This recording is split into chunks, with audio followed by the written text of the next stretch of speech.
There's a boy here under the couch.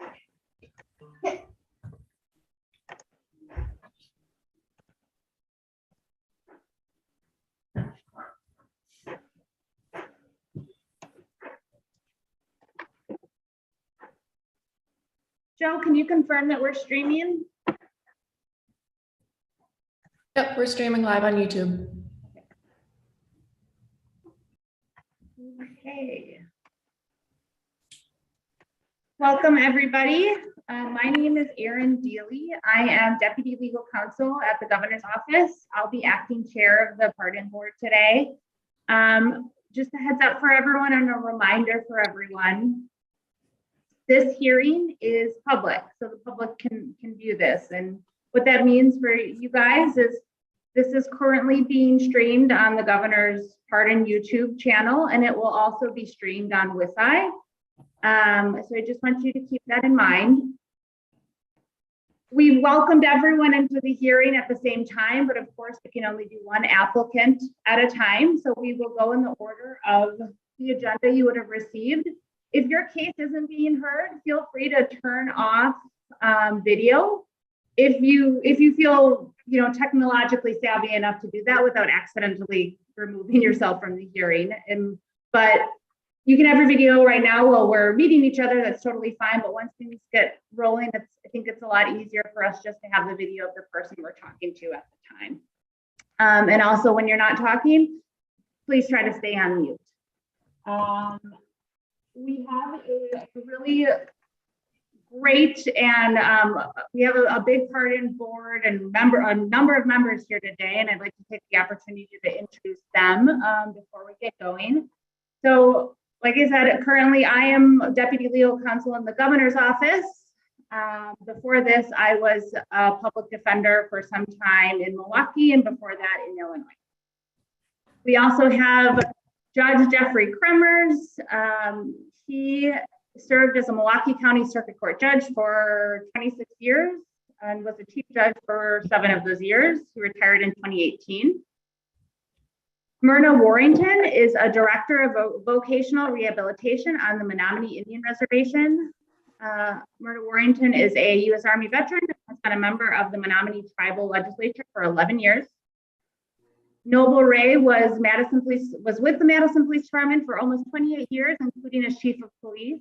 He led the U.S. Justice Department's policing practices and accountabilities initiatives, and currently provides racial basis training for law enforcement agencies around the nation and world.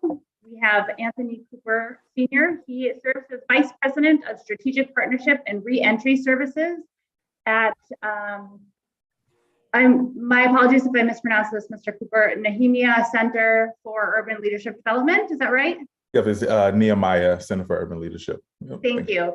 This is I don't get the privilege to chair very often, so my apologies if I mispronounce anything. He was a pardon recipient from Governor Evers in January 2021. And then we have Reverend John McVicker Sr. He is founding pastor of Christ the King Baptist Church in Milwaukee. And he additionally serves as a board chairman for King's Academy Christian School and is an associate chaplain for the Milwaukee County Sheriff's Department. Okay, so as you can see, we have a really prestigious group of board members who have already read your applications and know a lot about you. Today is your opportunity to add what you think needs to be heard today to tell your story and why you think you deserve a pardon. Each applicant is invited to give about 5 minutes introduction of yourself. Again, remember, we've already read your applications. We know about your case. So this is really your opportunity to highlight the most important parts of your story and why you think you're deserving of a pardon today. And then after you present that part about yourself, the board will often have questions. They don't always, and that's okay, but often they will. I think that's it. And then we can sort of get started. After we hear from all of you, we will move into closed session to discuss individual applicants. Okay. First person on the agenda, again, apologies if I mispronounce, Clint Joswiak. Is Mr. Joswiak here? I don't see his name. Oh, yeah, he is. Mr. Hello. Joswiak, you're on the phone. Hi. All right. Yes, Joswick Thank is you. how you pronounce it. Joswiak. Would you like to go All ahead right. and start in, Mr. Joswiak? Yes. All right. In 2009, I had received a Class E felony for possession with intent to deliver. I just made poor life choices back then and ended up paying the consequences for it. I mean, that's all pretty straightforward with the court cases and everything.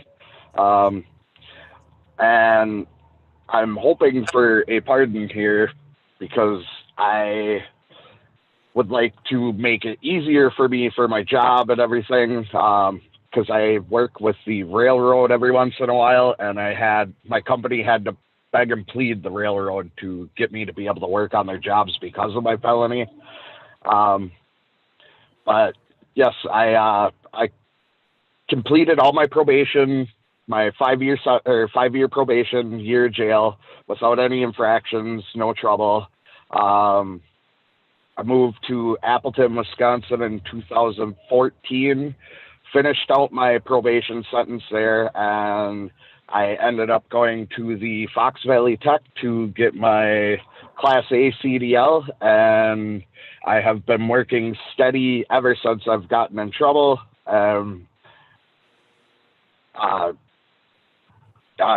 at work right now, actually. Pulled over on the side of the road here to do this meeting real quick, so I'm sorry if any noise is extra here. But yes, I just would like to receive a pardon for me because I'd like to be able to maybe look for a better career in my future here. I did get married since I moved down here as well, and have a stepchild that I can't go on school field trips with them or anything just because of it. So I would just like to be able to be there for them if possible for trips and everything if I could. But yes, I as well for now having my Class A CDL, I am subject to random UAs at any point in time in between the state of Wisconsin and my company. So I've never failed a UA for my probation or with my company. And it's just been working forwards to making a better future for myself since I ended up making my mistakes. Great. Thank you, Mr. Joswiak. Does anyone on the board have any questions? Judge Kremers. Hey, good morning, Mr. Joswiak. I have a question about the drug trafficking or the drug dealing you got yourself involved in, because according to the criminal complaint and my math skills, it looked like you had about $60,000 worth of drugs in your apartment when the police did the search warrant, which is obviously not. So can you tell me how you got involved in drug dealing at that level? I was just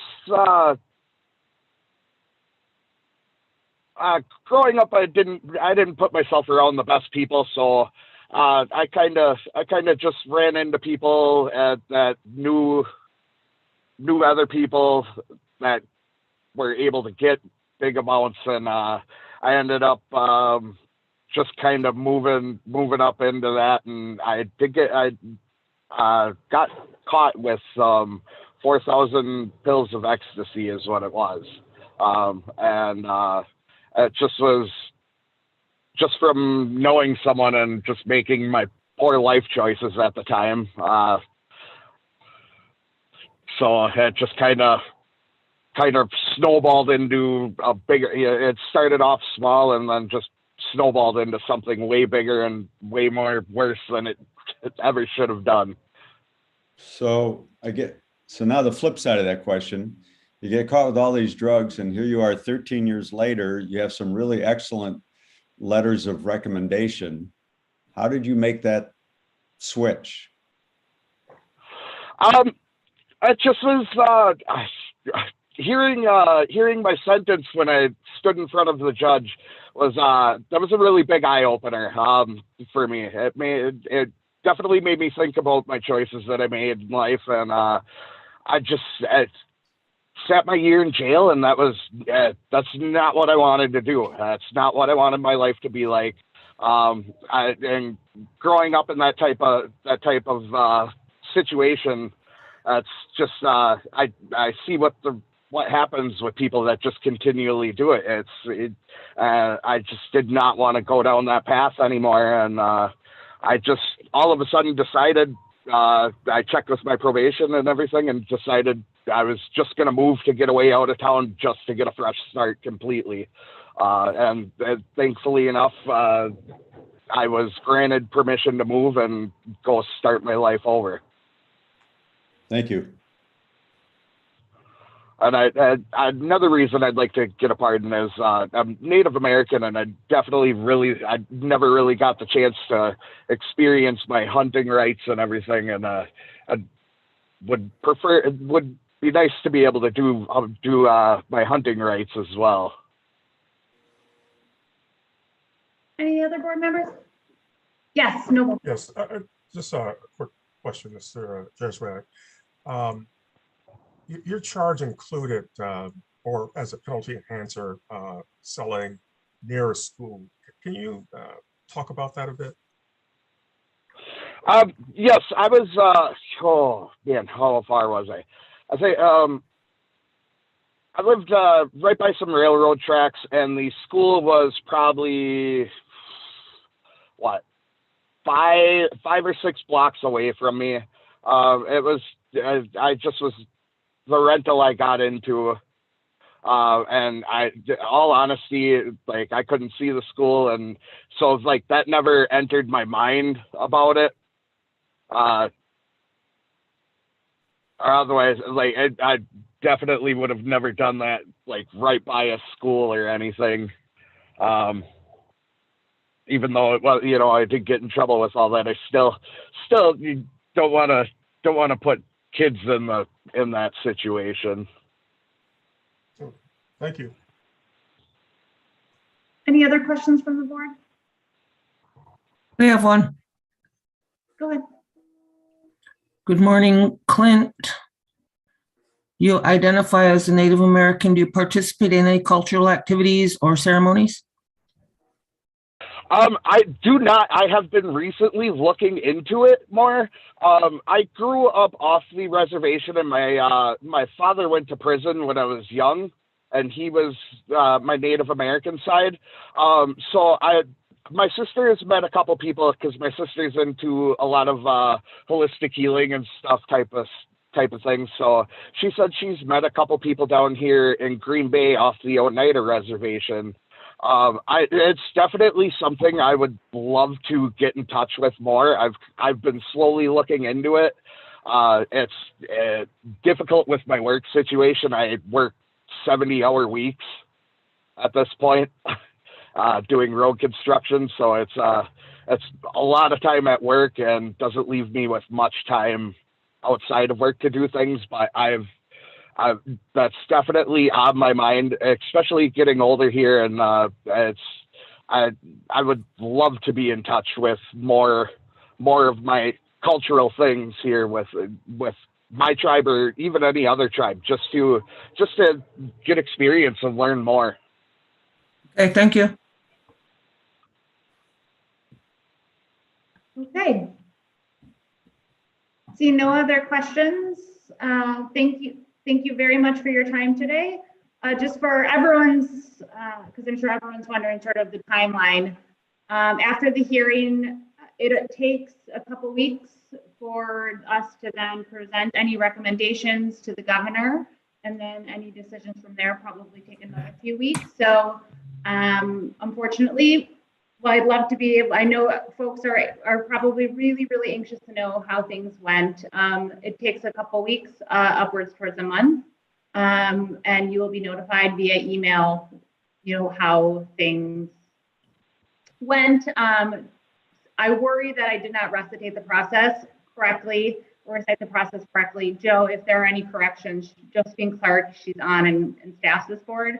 If there are any corrections that are needed, please do so. No, that's all accurate. It takes about a month to get back to everybody. Thank you. All right. You have a good day, sir. Next person on the agenda. Oh, go ahead. Anything else to add? Oh, no, I was just going to say thank you, everyone, for your time. And I really appreciate the opportunity to for this and anyone that's taken their time to look at any of my situation here. And I really am hoping that this will work out. But thanks for everything, everyone. Thank you, sir. You have a good day. Yep, bye. Next on the agenda, Mr. Nation. I think he is on video. Hello, sir. Hello. If you'd like to get started, go ahead and introduce yourself and anything you'd like to tell. Okay, my name is Dewan Nation. I'd like to say thank you for this opportunity. And I take full accountability for my actions and the consequences they've had on my life. My charge is delivery of a controlled substance of less than 1 gram. I was given 1 year probation, some restitution, and I did Justice 2000 drug program behind this. I probably did like 2 or 3 days in jail when I first got the case. I paid my restitution. I finished my probation. When I got the charge, I had a public defender by the name of Dan Castenson, and he came to me with a deal to take a felony charge in exchange for an expungement if I finished probation and paid restitution completely. I didn't read any paperwork. I didn't look into the law at the time. So I just took his word for it. I agreed to that deal. Come to find out, after I finished everything and I went back to him, it was explained to me that I was too old for the expungement program. I missed it by a couple of months. I was 25 and it was just like a couple of months. So he said he misread it or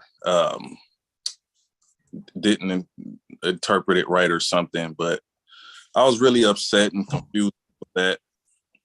So how I got to this point in my life of having a felony on my record and getting involved in the mess that I got into, when I think about that, I got to go back. I got to go back to when I was a child.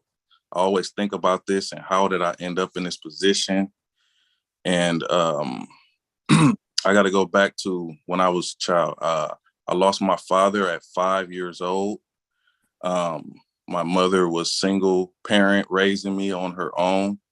And I watched her. I don't know if it was because of my father's death or what it was, but I watched her transition. She was a very good mother to me. I was the only child up until that point, about 4th grade.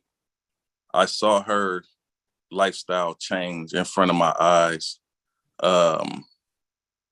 And all I know is one day in 5th grade, the first big thing that happened was she didn't show up to my graduation when I graduated from 5th grade. That's when I knew something was wrong. Then shortly after that, she took me to my grandmother's and told me she'd be back, and she never came back. So I found out that she was on drugs. She was on crack. And I was young. I didn't understand what that was, the severity of that. So I didn't grow up a bad childhood, but I didn't have a good childhood. I didn't have guidance. No one to really no family structure, immediate family structure. I kind of bounced around from house to house, foster care, but it was with different family members and stuff, dealing with the different rules and different things of that nature. So fast forward, I graduate high school on time.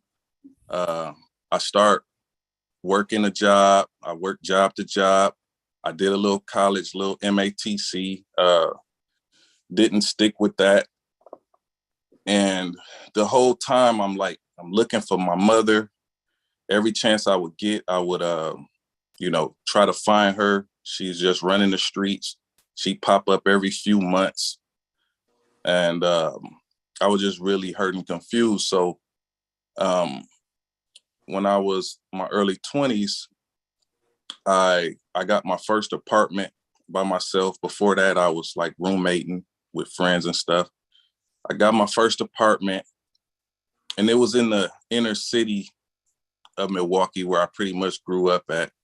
That was the best place I could find. No credit. Delivery driver for Papa John's.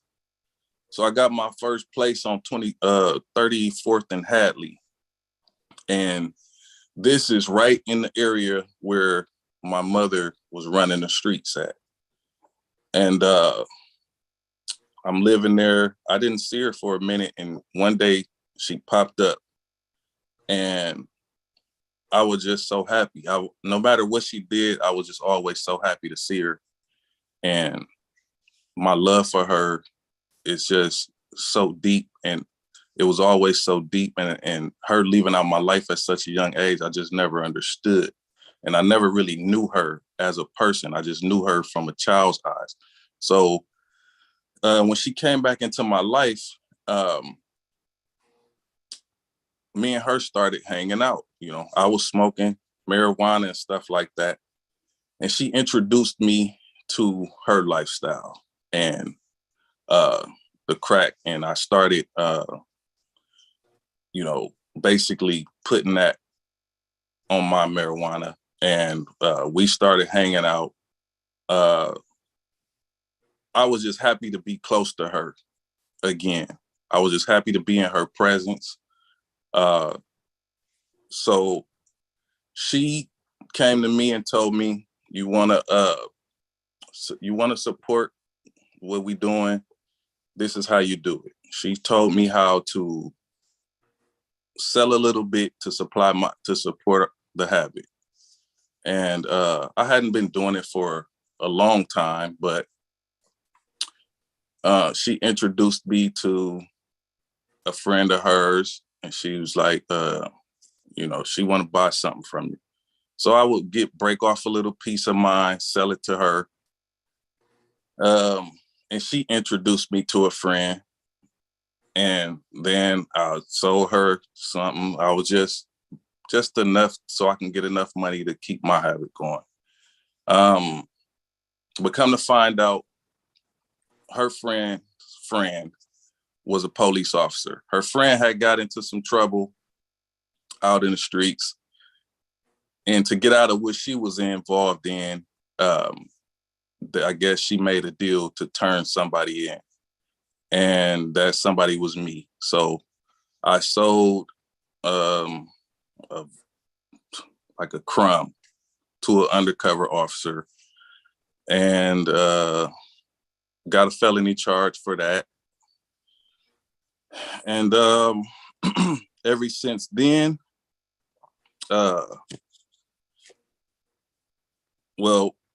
that caused my self-reflection. Once I got in trouble, got in the drug program, finished that clean. I don't have an extensive criminal history or anything. The days I spent in jail and stuff like that, it's made me started to question a lot. Question my mother, how much she really cared about me, and having a conversation with her one day, and I asked her, could she just, admit that what she did, got me to this point in my life, and I asked for an apology, and she couldn't give it to me. And that's when I realized like that she really chose the drugs over me. And I have a sister that she had 15 years later. And I had to rescue my sister from a crack house. My sister, she left her in a crack house. She was nowhere to be found. And thinking about all that, reflecting on it, I realized, and the judge told me, you have to distance yourself from your mother. And that was one of the hardest things a son could ever do, just the thought of that, I couldn't imagine just, voluntarily closing the door on my mother. But since I've gotten this, I kind of kicked it in second gear and made a decision to just better myself, do better, and do for my kids. I got 2 kids, a boy and a girl. And they really motivated me to want to do better and be a good man and not go down that path.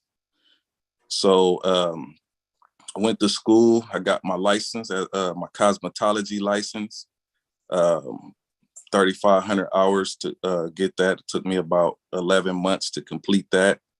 I wrote a curriculum called The Art of Music that I have copywritten, and I volunteered once a year at least, sometimes more, a lot of times, maybe twice or 3 times a year. I would go and talk to the kids at the YMCA, Parkline, Sherman Park Boys and Girls Club, St. Charles, Alternative School. I've been to the Real School in Racine, and I would talk to the kids. I give them my testimony, and I teach them how to brainstorm. And this is what psychologists taught me. When I was growing up, my aunt took me to see a psychologist, and he told me, you got a lot of anger, you're depressed. He said, write your feelings on paper. And when I started to write my feelings on paper, it allowed me to release the anger and stuff I had built up. And as I grew up through high school and stuff, I started to turn those feelings into poems. And then just over time, those poems turned into music. And this is what I teach in my Art of Music curriculum. I teach kids how to brainstorm their thoughts on paper. I teach them how to take those brainstorm thoughts. We turn it into poetry. And then I teach them how to take that poetry and turn it into music. And it has been proven to have a great impact on the inner city youth, as far as less fights have been recorded in the classrooms that I've taught. More open communication has been recorded in the classes that I've taught. It was a volunteer thing that I started off doing. And Mr. Mason, I appreciate all the information you've given us. I just also want to make sure that we have time for the board to ask questions during. Okay, I'll speed it. Yeah, so, and remember, we do have your application. So if there's any final things you want to highlight, and then I want to make sure the board gets an opportunity to ask you questions. Okay. Okay. The Art of Music curriculum, Pee Wee football coach, recording artist. I've opened 3 barbershops. I've just started doing shirt printing design. I've just been taking care of my family. I've also done some acting. I have a movie that I've acted in called 53206 Milwaukee that's on Amazon Prime currently. And the reason why I believe I should receive a pardon is because I've stayed out of trouble for 13 years. I wanted to apply for some home and business opportunities. I love to travel, and there's some places I want to go, like Canada. And I want to show an example for my kids, and I do vote. So that's it. Thank you. Thank you so much. No problem. Does the board have any questions for Mr. Nation? Yes, I have a question. Mr. Nation, I want to say, great job on doing the things that you have done and overcoming the things that you have in your life. I did notice, as far as it was just saying that, so you haven't been working since 2020, is that correct? And if so, are you currently working now? I'm not sure if that was just the time of your application. Oh, I went out of work when the pandemic happened. I was cutting in a barber shop, and then they closed, so I was out of work. But I'm back working now. I have a small shop. Okay, amazing. Thank you. Thank you. So, Mr. Nation, in the 53206 movie, you're shown holding a gun. Yeah, I play a character named Avery, which is a drug dealer in the movie. I get that, but you're holding a gun. Yeah. You, as a felon, you can't possess a gun. Oh, it's a prop gun. Can I not? Yeah, you can hold a prop gun. That's what I was asking about. Well, it's a movie, so I thought you would, but I get it. And last question I have is, at the time of when you got arrested for selling to the undercover officer, your son was in the car?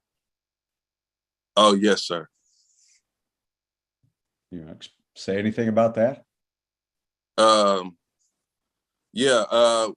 Well, I had an arrangement with my baby's mother, and since my son was born, we separated not long after that. So we would share the week with him. It's been that way. My son is about to be 18 now, so I've shared the week with her ever since. And at the time when I did what I did, he was with me. That was one of the biggest parts of what happened that made me feel horrible. I've talked to other people, and they told me, shame on you for that.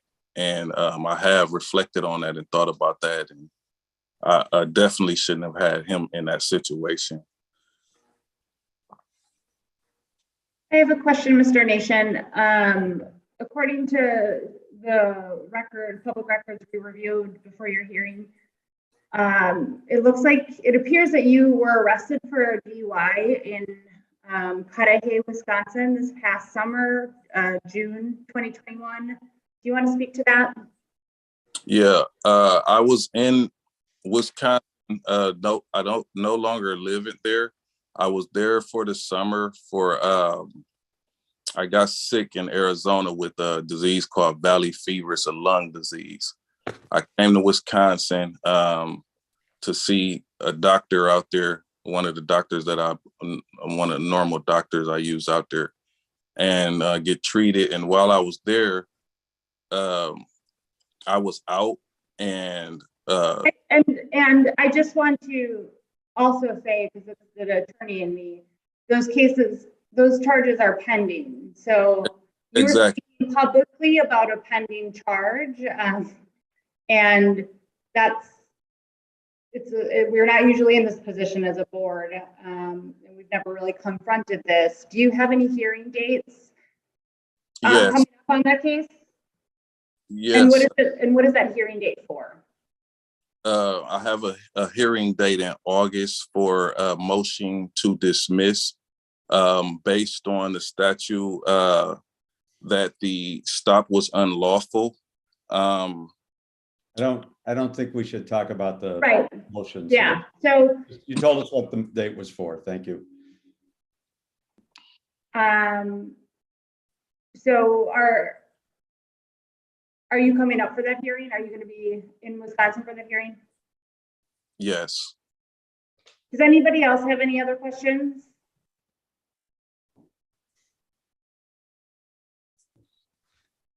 No? Okay, is there any final comments you'd like to make, Mr. Nation? I just want you guys to know that I'm a good guy.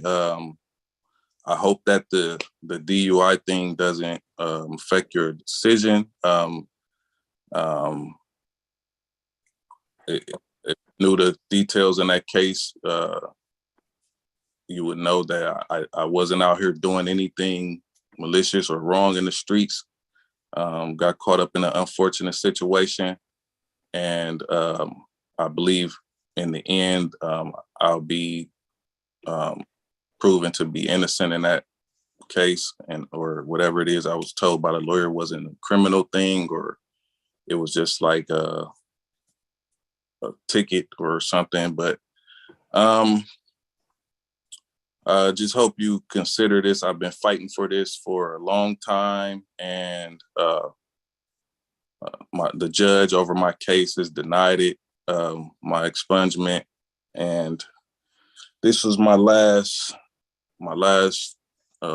chance or ride to try to just get it resolved and do better in my life. Thank you so much for sharing all that information about you and taking the time to talk about your life and your case. And I hope that I wish you well and health, because it sounds like you've been going through some things on that end as well. Yes, thank you. Okay, we'll move on to the next hearing. Mr. Mallon? Yes. Mallon, you're not currently on video. If you'd like to be on video, you can go ahead and touch the video button. If not, we can proceed with just audio. You go ahead and get started, Mr. Help me pronounce your last name. Can't get it to shut off. Sorry, come on. Oh, don't worry about it. We can just do audio if. Does that work? That's totally fine. I don't know why I can't get it to come on, but. No, that's okay. You go right ahead. It happens all the time. All right, my name is Leonard Malin, and I was convicted of delivery of THC in 10/21/92. I received 30 days in jail, 3 years probation. I did alcohol and drug treatment, and I had a $1,000 fine. And I completed all this stuff within 3 years, and I haven't had any convictions except for a traffic ticket in 30 years. I'm currently employed as a Class 8 truck driver for Ray's Trucking. In the past 20 years, I've hauled hazmat, including gas, propane, hazardous waste. But January 2022, I gave up my hazmat because I no longer need it. I can get it back again if I want to, but I don't need it for the job I have now. And I also owned and operated a small business called Rosie's Texas Outpost. And it's a small mobile, go to like Country Fest, Rock Fest, stuff like that. And I've been doing that for over 20 years. In 2020, I bought a brand new trailer, me and my wife did. And it was kind of rough because that was when the pandemic began. So I received a brand new trailer and had to pay for it. But we made it through it. We set up at some small businesses, and everybody seemed really glad to see that we're out there because, all the fairs and all that were canceled during that. I guess my family helps me with that business, and we have a really good following. People check on Facebook to see where we're going to be at, and it's been a great thing for me. It's a challenge every year. Now we got inflation, and prices are skyrocketing and stuff, but we've overcame everything over the last 20 years. So I think it's still going to be a success. I do have to take random urine tests for driving, to have a DOT license. And I guess the reason I'd like a pardon is because I've learned from my past mistakes, and I think I'm a totally different person than I was 30 years ago. The problem with having this felony is I've applied for jobs in the past. And if you go into certain areas, like the other guy was saying, the railroad or something like that, they won't give you a card to get in there. So you can't get a job at them places. And I would like to do some traveling. And there's a lot of places where you can't go into that country and visit if you have a felony. And then I do have 4 grandchildren, and the rest of my family, they're kind of avid hunters and firearm owners. And I'd like to be able to take my grandkids, you know, hunting if they want to when they get older. I guess that's all I got. I just kept it short. That's exactly what we needed. Any questions from the board? Judge Cremers. Yeah, good morning, sir. So my only question relates to something you posted on Facebook, a picture apparently of your wife with a long gun. You familiar with that? Oh, yeah. My wife has, she's got a safe, you know, as long as I don't have access to it. Okay. She does own. I didn't want you to necessarily speak about that. Because I want to warn you that even if you don't own a firearm, if there's a firearm in your presence that you have access to, and you sort of just spoke to that, there might be a prosecutor that would prosecute you for that. So I was just a bit concerned about seeing that picture being posted by you, but I think you've sort of addressed that with the safe thing. So just a word of caution. Thank you. Thank you. Any other comments or questions from the board?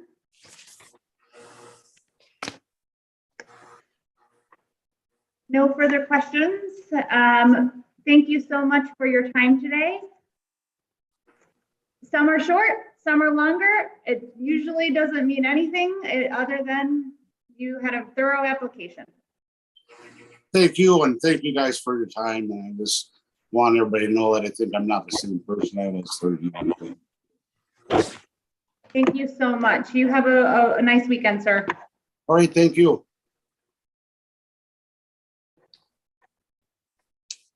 Okay, next on the agenda is Mr. Hodges. Good morning. Good morning, sir. You've gotten the opportunity to see a few, so I think you know what's in store for you. Please get started. All right. Good morning to everyone, and thank you for your consideration. Dante Hodges, of course, you know that. I'm 40. Right now, I am employed as a manufacturing mechanic and a panel wiring technician. I work for two separate companies, one half of the week and the other half of the week. I was around 25 or 26 when I acquired a possession of marijuana, THC. It was less than 3 grams. I was given a fine and a felony, no jail time, no probation or restitution or anything like that. In fact, the lawyer I had on the case, I believe it was Peter Kovac, we actually tried to fight for jail time to avoid having the felony on my record because I knew it would close certain doors for me. And they denied that. I do understand why, though, because in Wisconsin, a second drug offense is an automatic felon, no matter the amount. But since then, I haven't been into any trouble. I haven't committed any other crimes or had any run-ins with the law. Up until about 2019, when COVID kicked in, I would work every year, zoo a la carte for a friend of mine.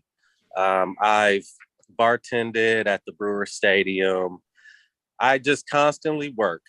I believe that with the time frame since then and now, that I've become a better person. I've created a different path in my life. And I feel that it is time for me to be able to disassociate myself, my future self, and future plans with my past mistakes. Thank you. Does the board have any questions for Mr. Hodges?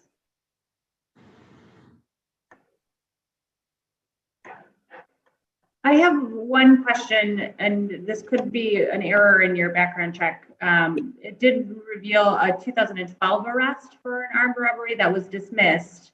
Yes, that was. You don't need to go too big into the details, but if you could sort of just briefly explain what might have happened there. Oh, it was my brother has a what you can call a crazy baby's mom.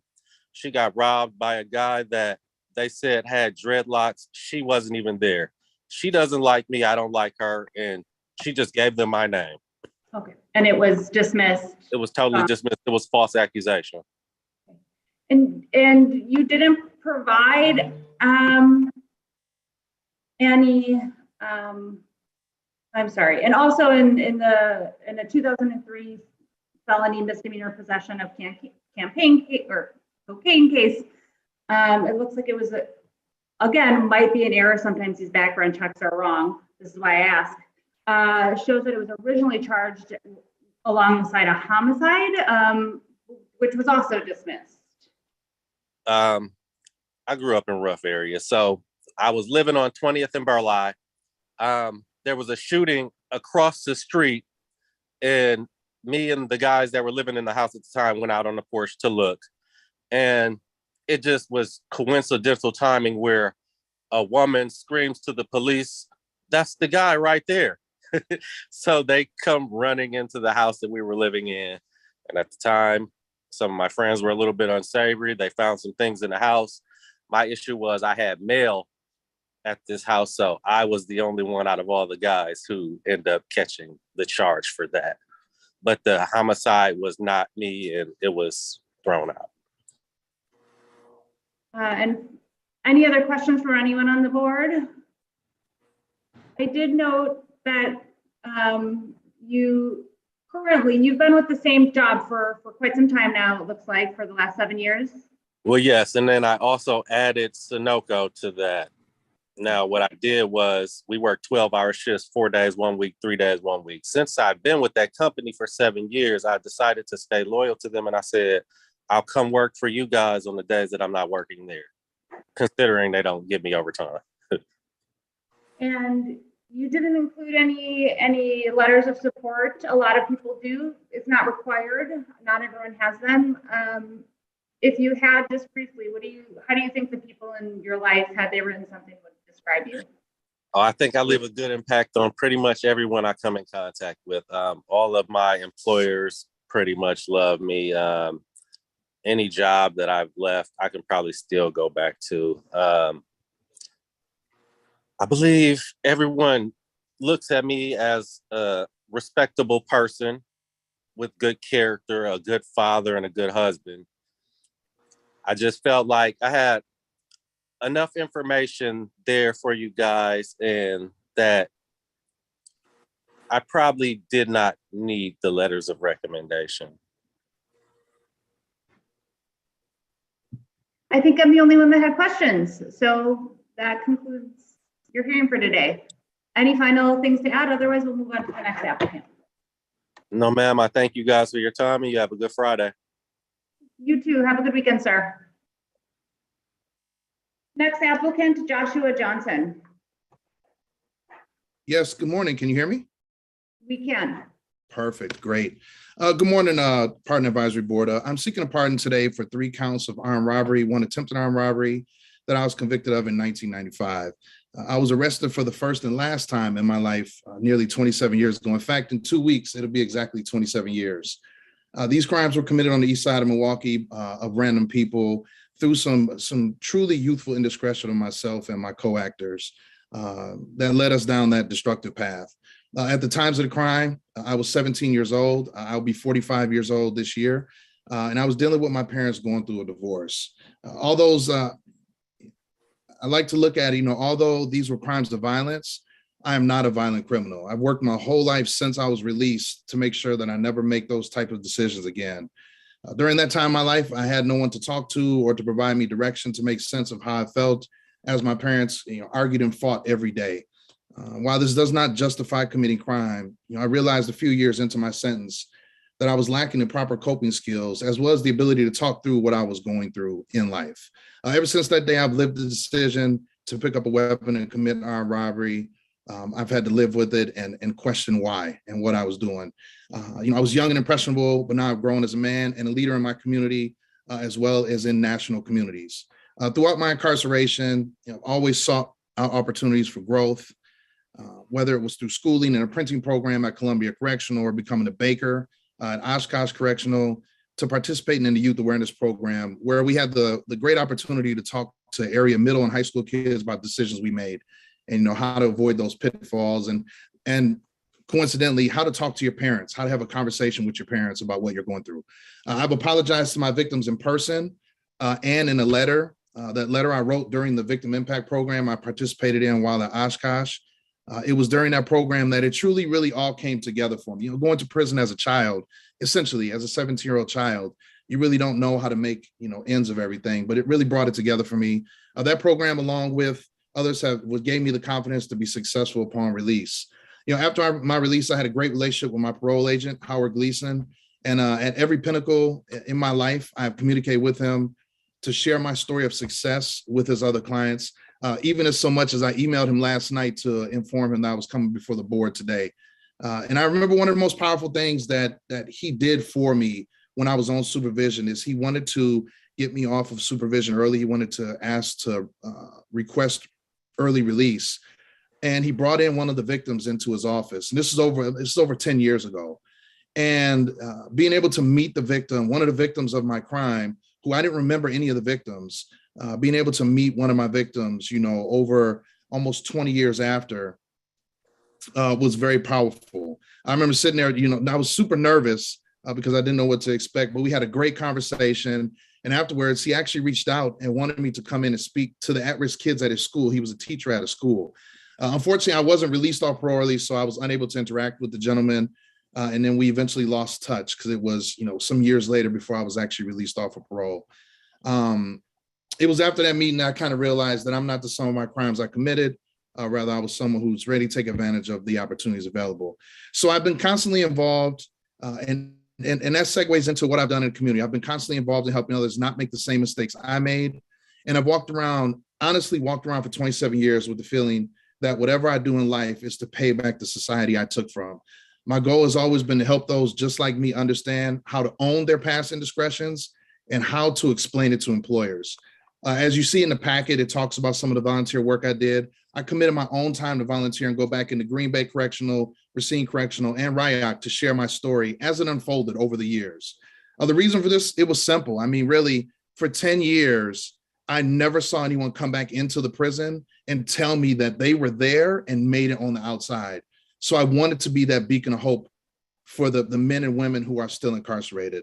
I participated in numerous community events within Milwaukee over the past almost 18 years since I've been out, some of them through the mayor of Milwaukee's office, some with politicians to talk about the importance of not committing crime, as well as addressing men and women who have been recently released and giving them the hope they make it. I heard one of the other folks talking about the 530-206 movie. I've done some work in the 53206 zip code with a program called We Got This. Received awards from them as well as YMCA Young Achievers. I wanted to spend my time really helping others and doing as much as I can to mentor and encourage. When my father was born, I joined a fatherhood group in Milwaukee that I'm still connected to because I wanted to learn how to be a good father, like my father wasn't, and to be around men who wanted to be good fathers. I wanted to learn how to balance life, work-life balance for my children. This led to many more opportunities to network and connect with community leaders. And although we purchased a house in Germantown 5 years ago, I'm always back in Milwaukee. My heart is always in Milwaukee to help out. As you also read in my packet, you've seen I've been constantly employed since my release, moving my way from an apprentice construction craft laborer to a journey worker, and then into state government, where I started with Division of Vocational Rehab, helping individuals with disabilities find gainful employment, and at the same time helping employers tap into an untapped talent pool. I then moved on to Wisconsin apprenticeship, where I started as a field rep, promoted to section chief, which was a career executive position within state government, and then promoted to become only the 6th state director in Wisconsin apprenticeship history, running a program that began in 1911. That was all under Wisconsin Department of Workforce Development as a career executive. I am also currently an active member on the board of directors for Junior Achievement Wisconsin, joining the organization with the goal of connecting youth at a young age to opportunities outside of a traditional four-year college. So I'm seeking a pardon for personal and professional growth. As an update, a fantastic update in my packet, I'm no longer a career executive with the state of Wisconsin.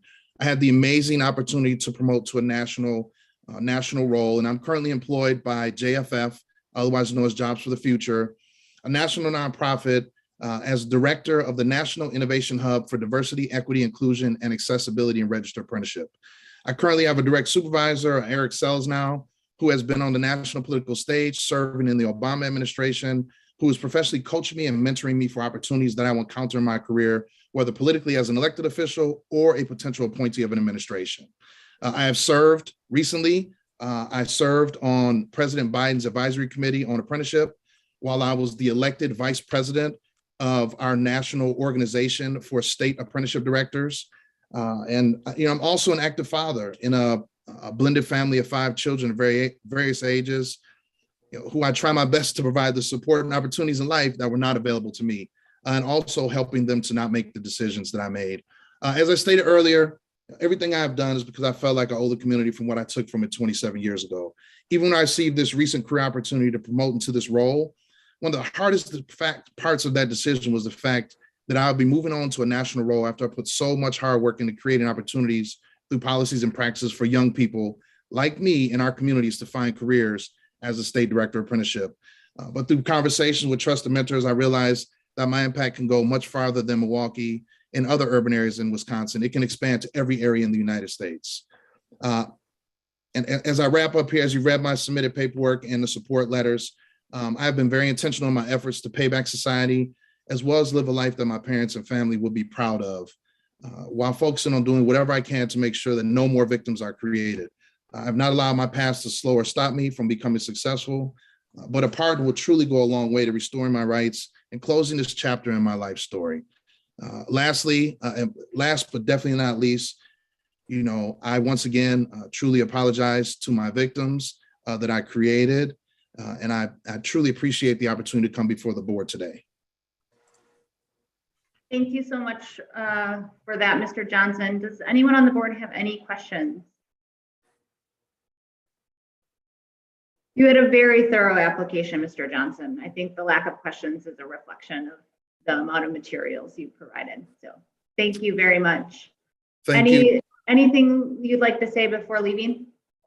No, just thank you again for the opportunity to present and state to request a pardon. And I appreciate all the hard work you all do in trying to continue to help people recover their lives in any way they can. So thank you so much for all the hard work that you all do for the state. Thank you, Mr. Johnson. You have a good weekend. You as well. Thank you. Next up, we have Mr. Watson.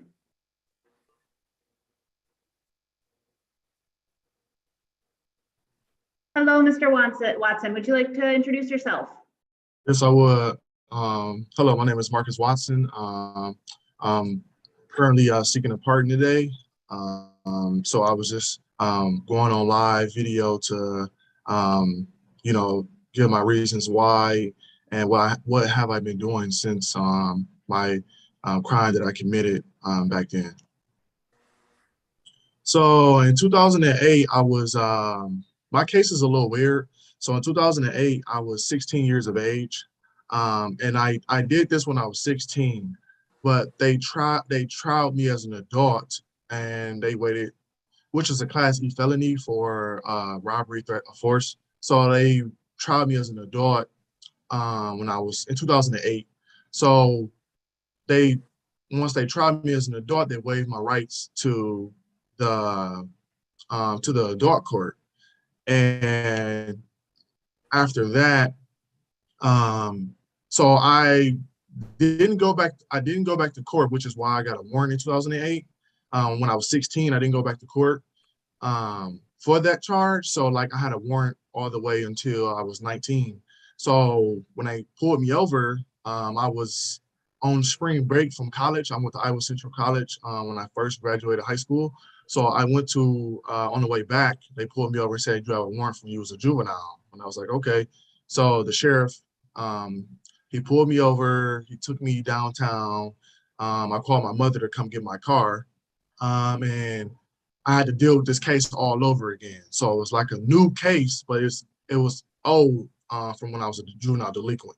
So after that, I got charged for it. they finally, they couldn't do nothing with me in a juvenile court anymore. So I got charged as an adult, and this is why I have a felony. I have a case from when I was 16 that they waived me into adult court now. So in 2011 is when I really got charged for the crime. So in 2011, they charged me with the Class E felony of threat, robbery, threat of force, and they gave me 3 years probation. And 3 years probation, I think it was like a 15-year stay sentence or something like that. And I didn't really know too much about the court system. I was young. I didn't really know. So the conditions was the judge told me, Judge Hansher told me to stay in school.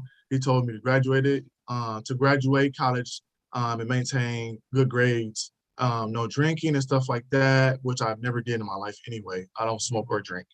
I'm an athlete. So 2014, I got discharged from my probation. I paid my restitution fees. I didn't owe the court anything. And since that charge, I have did tremendous things in the community. I've graduated college with 2 college degrees. I have a AA in applied science, and I have a bachelor's in healthcare administration. And I'm 30 years old, by the way. So now I'm working on my master's degree in organizational leadership at through Columbia Southern University. I have 3 beautiful children. I have a little girl who's 4 years old. And I also currently work in a middle school called Milwaukee College Preparatory. I'm a 7th grade ELA English teacher. And I have been doing that for like the past, I started in like last year, like October. So I'm new to being an ELA teacher, but I've been working in schools for like the past like 3 years. Like I was working at a healthcare school called Willi-Preda syndrome. It was for people who have eating disorders. So I was doing that while also, I had a press washer company that I just started last year. And I clean concrete in the summer, basically when I'm not teaching. My grades, I maintain a 3.4 GPA. I'm writing a book now called Choices I've Made. It should be done by next summer. And other than that, I haven't been in any trouble. I haven't caught any new cases or charges. I wrote a letter to the lady as well, Miss Linda that I did the crime to. I wrote a letter to her back then. And since then, I've encountered with giving back to the community every year at the Dark Martin Luther King Center. So like every summer, I help give book bags and stuff away to the community of the less fortunate. And I'm not trying to stay too long because I know you guys have time to other applicants and stuff. But I just wanted to share my story because I was a juvenile when I did this crime, and it's reflecting me now because I'm 30 years old and I'm not old or anything, but I want to be able to let my children have the best opportunity at life that they can, while also still giving my rights to the society, showing that I am rehabilitated in society by continuing my educational standards and just being able to opening up continue opening up my businesses that I plan to open up in the future, and just being able to be a positive person in society, because it's a lot of people my age where they don't do nothing, they just they won't just do right, and I've learned that since then. I've learned that it's not how you start, it's how you finish. So a lot of stuff that people go through, I lost my dad when I was in college, and I played Division I college basketball and Division II as well. So I had to, the process of going through, not having a father. My father was on drugs. Then when he died, I didn't have a relationship with him. So, but it still made me cry, to this day. So I just use all that as motivation. So my mother did the best she could. She raised 7 children. We moved more than 20 times growing up when I was younger. So it was just a lot that I was traumatized by as my childhood. But I always, wanted to use that as motivation to, not let that reflect the person that I am today. Thank you for all of that, Mr. Watson. Does anyone on the board have any questions? I have a question. I know there was, sorry, I just came off my screen. Something that happened in 2017. It was a theft in 2017. Just wondering if you can So discuss I didn't get charged with it. It was two of my buddies. They end up going into Walmart. I was in the car. They end up going into Walmart. They end up taking something in there. And I actually went in there and tried to pay for their stuff. Because I didn't want them to get in trouble. Because I'm like, what are you guys doing? We all have jobs, we all have money. So I don't even, I don't even steal or nothing anymore. That's not even what I tolerate myself around. Mm-hmm. So at the time when that happened, I was very mad at them for going in there and you guys have money in your pocket. What are you guys doing? So the officer was like, well, you can do one or two things. He was like, you can come back in there. He was like, you can pay for their stuff. Or he was like, I can just give you guys all tickets. But he was like, the ticket will go away. So he was like, basically, I kind of I didn't take the charge for them, but I kind of I was trying to be the person to be the peer mediator in the situation, because I knew I wasn't a bad person and I didn't want to associate myself around that. So I just tried to pay for their stuff, but it ended up he ended up giving me a ticket, and it got dismissed and stuff like that. So that's what happened. Then I also on 2019 arrest for non-criminal contempt.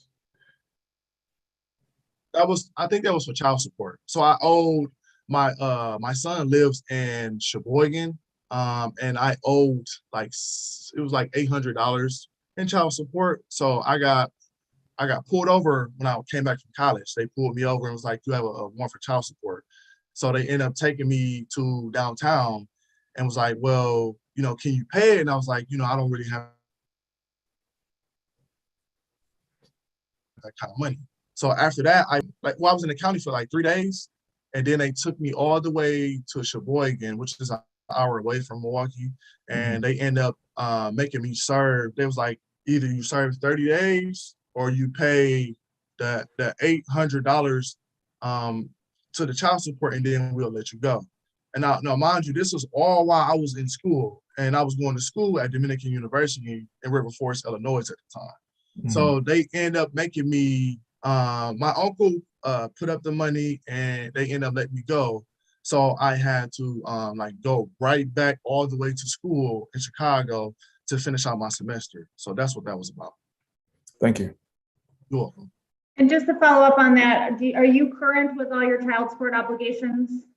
Yes. Yes. I don't owe it. I don't owe any fees. I'm current. And I don't have any, child. I don't even have any child problems with the court or anything like that. And your application, at the time of your application, you didn't have your current position. So can you state one more time what your current position is? I work at Milwaukee College Preparatory School, which is located on 38. It's called 38th Street School, but you can put MCP because it's known as MCP, and we have 4 different locations. But I work at the one on 38th Street. And what do you do for them? I'm an ELA English teacher. So I'm the assistant teacher. So they have a lead teacher and assistant teacher. So I'm the assistant teacher, and when he's not there, I teach. So we take turns teaching basically. Okay. But it's English. So I teach English 7th grade. Okay. And which school? It wasn't clear at least to be in the application. Which school did you end up getting your college degree from? Where did you graduate? Columbia Southern University. Great. Thank you so much for giving all that information. No problem. Any other questions from the board? Okay, unless you have something else you'd like to add, we'll move on to the next applicant. I just want to say thank you guys for giving me the time, to tell you about, what I've been doing since then. what I will continue to do in society. And God bless you all. I know it's Friday. You guys have a good weekend. Thank you. You too, sir. All right. Okay, and just Mr. Cunard, I see you just joined. You're not up for a number of applicants, so you're free to turn off your video if you feel technologically competent enough to do that without popping off. Well, until we get to your case. All right, next on the agenda, Mr. Hood. Hello. Thank you. I see there's someone sitting alongside you. Could you also introduce not only yourself, but the person sitting with you? Yes, first giving honor to God and to the board for having me here. This is my daughter. This is the one that I got in trouble for spanking. Can you hear me? I can, yes. Sorry, Okay. I have a call coming in on my computer, so it's like there's flashing lights, dinging bells, and it gets a little, I seem distracted. That's what's happening. Yes, thank you. Go ahead and provide your introductory remarks. Okay, and I'm David, and this is my daughter, Brittany. Hello. My case is to be charged for intent to cause bodily harm to a child, which I spanked my daughter. I'm totally sorry for it. I regret it. This is the first time I'm talking about it, so I'm kind of like choked up. But she know I love her. This is just an environment in which I was raised in. To discipline. I overreacted. My wife was sick at that time, which is her mom. She was sick for like 10 days, 7 days. She was in the hospital. They never found out what was wrong with her or anything, but it was something with her abdomen. So I was taking care of the kids. I believe I had 4 kids at that time. And I was an in-home dad. She at the hospital. So I'm running around, and that particular morning, I can't recall what I was having Brittany doing or whatever, but I spanked her. I overreacted. I kind of smiled because I say, if my parents back in my day, if we could have reported our parents, they would have been abused. So some of my behavior was the uncoping skills that I had at that time. But now I'm 54 years old. I'm active in the community. That was something that just happened. My resume and my reference them is there to tell you who I am. I'm a pretty laid back guy, but when it comes to the community, I'm very involved in the community. That incident was something that just happened where I was brought up that you continue to move forward. So I did not stop doing what I did in the community. I evolved more of getting involved in the church. So basically right now, I'm asking for this pardon. Just recently, as of right now, my mom has taken ill and she's in the hospital. So with having this felon right now, I want to take care of mama. I cannot take care of her in Illinois because I'm a felon. I can't be a caregiver. I also have been a felon to come back home with my wife in Wisconsin. You can't get an apartment with a felon. Even if my wife wanted to get an apartment and put me on the lease, she can't. I'm 54 years old and now I'm just ready to relax. Working in the ministry and things like that. I missed the first trip a couple of years ago going to Israel because of the felon. So recently they're getting ready to go to Africa in the next year or so. So a friend of mine's, we talked and he told me about you can't go if you have a felon because you got to get this passport. So I need that. But the main thing is basically for my mom, to take care of my mom and to relax in my older age with my wife and my kids. And this is Brittany. With that case, Brittany know I love her. She gave me my first grandson, which is Isaiah. And by a blessing, today is his birthday and he's turning 14 years old. So this has been 19 years that I've been living with this felon. Active in the community, love the church. Possibly, I know when I first put in there, I wanted to run for a political office, maybe the board. That's not important right about now. What's important to take care of my mother and to relax with my wife. That is why I want the felon off. I don't believe that I should live the rest of my life being a felon. With what I did was, it was wrong. Don't get me wrong. It was wrong for harming my daughter. Totally wrong. That is no intent that I tried to do. But with that felon right now, I can't coach with my grandson in football. I can't coach wrestling. It's a bad thing on me. But so that's why I'm here, just asking for that, for my family, basically for my family. I think it would show good faith, as you read with the references from the Minister Baptist Alliance. This is something that will show good faith with the Wisconsin. You know, I got caught in the system at a young age. I was 30-something years old. I spiraled down. I had a few, caught a DUI. I got some speeding tickets, but father's been in trouble with the law for real. No, caught a DUI, 2005 or something. My last speeding ticket was probably 2017, but not no real trouble. Thank you very much. Does the board have any questions? No, Gray? Thank Ms. you. Gray? Yes, Mr. Hood, can you hear me? Yes, sir. Yes, sir. Sir, thank you for being here. I see that you've taken parenting courses since the incident. Parenting courses, yes, sir. Parenting courses since the incident. Yeah. What did you get? What did you take away from those parenting courses that shed light on this? Well, at that particular time, and I'll say with my mom and my dad, my mom was more of the loving, my dad was more of the discipline. There was no talking to us when we was growing up. You did what they said do. So that's how I approach with my kids. I loved them. I wasn't abusive of anything. But with that, I learned to communicate more, to listen to them more, not just jump and react to it. The things that I learned more is about my own self-control. Had many anger issues and things like that. The parenting skill really taught me to love.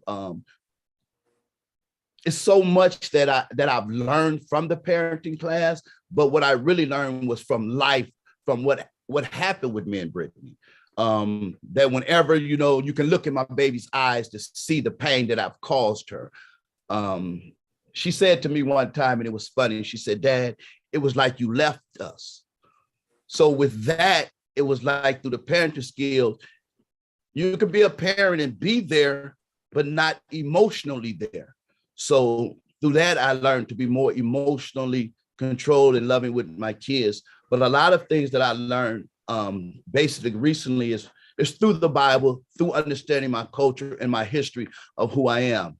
And as a loving father and protector, it's not all about discipline or yelling or being in control.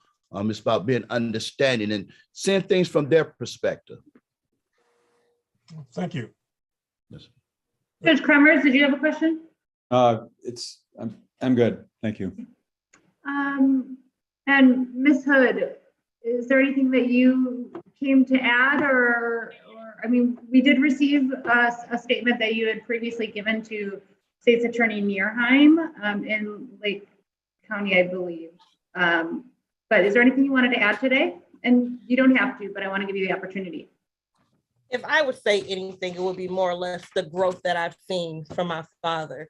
When everything happened, when it happened, I was a kid and I really didn't understand things then. And even when it did happen, I didn't see anything wrong with what had happened at the moment. Yeah, we felt like it went too far, but for him to be pulled out of the home, he was not. My dad's never been a bad dad. I have always been a daddy's girl. So for everything to happen the way that it's happened and it to affect him the way that it's affected him, especially now in the future, I feel that the pardoning would be the best interest for him, because things that happened back then was just a momentarily thing. It really wasn't like we were being abused in a home. It was something that got out of hand that needed to be addressed, and it happened. But where he's at now and the influence that he has made as far as for his grandkids and for his kids as us being adults now is just where he's trying to go. This is really stunting his growth. And it would just be amazing for this to be let go and be done with, for he can really flourish to be the man that he is destined to be. It's just he's an amazing man, and I hope that what happened doesn't reflect on who he is and who he's become and who he's grown to be. And it's just, it would be amazing if we could just let this go so he can push forward, because he's an amazing man, and this is just only holding him back. That would be all. Thank you so much for both of your times today. Unless there are other questions from the board, we'll move to the next applicant. Do you have any final things to add? No, ma'am. Thank you for your time. Thank you. You both have a lovely weekend. You too. Bye. Next applicant is Troy Rands. Mr. Rands, you're currently on mute and your video is turned off. If you want to go ahead, if you're able to, turn on your video and go ahead and introduce yourself. Hi, I am Troy Rands. My crime was, I believe it was possession of methamphetamine party to a crime. I ended up with 3 years probation, which I actually completed early. Been married now for the past 10 years and been together with her for 12. Since the crime, I haven't gotten in any trouble. Maybe some simple parking tickets, that's about it. I would like to be able to do more. We're actually starting a cab company, and it's hard to get a taxi license with this felony on my record. They kind of frown on that. I actually run my own business. I make soft plastic fishing lures. I do sell some at the bait shops. I give away a lot of them to kids that don't have a lot. I don't really have a whole lot to say. We actually do own our own house now, plus a rental property.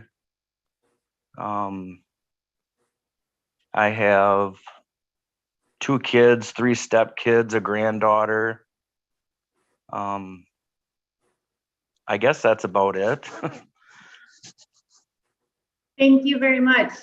Does anyone on the board have any questions for Mr. Rands? No? I have one question. You mentioned that you, this involved methamphetamines. How did you manage any use or addiction issues? How do you continue to manage those issues? To confidently say it's not going to be an issue now or in the future? I have a wife that keeps me in line. Plus I keep myself in line. Doing the drugs, it never really bothered me. I was mixed up with a bad crowd and family. I don't talk to none of them anymore. I kind of distanced myself from them. So, I mean, I keep my nose clean. Did you ever do any treatment or even associated with your cases to manage any substance abuse issues? I think I did. I know I had to go through classes and stuff for my drinking and drivings that I did, and I completed all of that. I don't remember if I had to go through it when I was on probation or not. It's been so long ago. Yeah, sure. No, that's totally fine. You mentioned in your application that you had 2 OWIs. Do you still consume alcohol? What's that? Do you still consume alcohol? I do. I probably drink once a month. If that, sometimes it's once every 2-3 months. And it's only at home. I don't go to the bars. It's always been at home. So I don't drink and drive, none of that. Okay, thank you so much for telling your story today and answering our questions. If assuming you have nothing else to add, we'll move on to the next applicant. All right. Thank you guys for your time. Thank you. You have a great afternoon and weekend, sir. You too. Bye. Next applicant, Ryan Petrowski. Please introduce yourself, Mr. Petrowski. Hello, I'm Ryan Petrowski. First, I'd like to give a little kudos to whoever schedules this for Friday the 13th. I thought that was kind of coincidental. Well, I wasn't planning on watching any of the hearings prior to this. My brother is an attorney. He really strongly suggested I might get a little emotional. I apologize. Watching the videos, I realized that I don't fit a regular standard for what I'm seeing. I know it wasn't an isolated incident, but it was an isolated part of my life.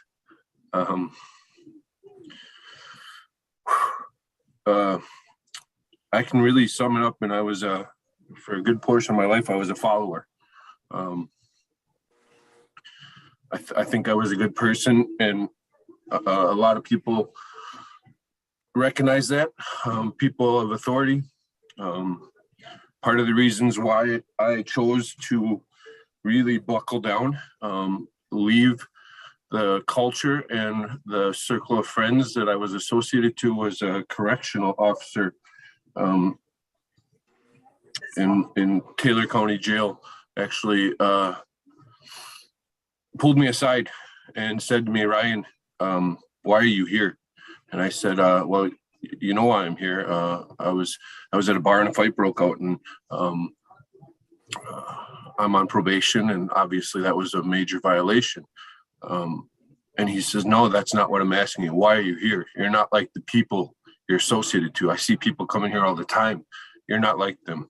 You need to figure something out and get out of this. He actually recommended I apply for the military after I got out. And I took him up on that, but because of some of these charges and some stuff pending, I wasn't accepted into the Navy. Then I really focused when I came out of that to change my life. I started working in restaurants. I worked at a college, almost got fired because of my record. And when I said that I feel like I fit this position and I'm more than qualified for the job, and had a conversation with them about how my brother was actually graduating law school at the time. And I said the reason they couldn't contact me, this was the second week I was at the job, was because I was attending his graduation ceremony. The college actually then said, we're going to keep you for an LTE or limited term employee. So I stayed with that UW Stevens Point Tree Haven for a little while. And then I took some other jobs and I didn't quite find anything that fit. So I went back to school. I did pretty well in schooling, won some awards and kept my grades up to a standard. I was actually on probation and parole at that time with Lonnie Calhoun, and it was kind of a running joke between me and him. When I would go in, sometimes I would wait until the end and say, do you have anything else? And I said, oh yeah, there's one more thing. And I could see him kind of sit back and stress a little, thinking I was in trouble. I'd say, oh, I just won an award for this at the school. And he'd kind of get relieved, so to speak. It was nice to have the opportunity to prove myself, even though it was a little bit late. Since graduation, I took a great job in Milwaukee. I took a couple other great jobs up here. Moving back, my girlfriend didn't like the neighborhood that I was living in Milwaukee. She didn't like a big city. She's from a town of about 500. So going to Milwaukee was a major shock for her. And if I wanted to keep her as a girlfriend or a potential wife, I had to make a choice. So I moved back north. back to the area where this all occurred. I took a couple jobs, and then ultimately my family and I decided to open Cafe on Main. While we were here, I've done a lot. We won an award our first year for honorable mention for best new Main Street business. We have seen a significant amount of growth. Mind you, this is a town of about 4,500. So any kind of reputation, good or bad, precedes you.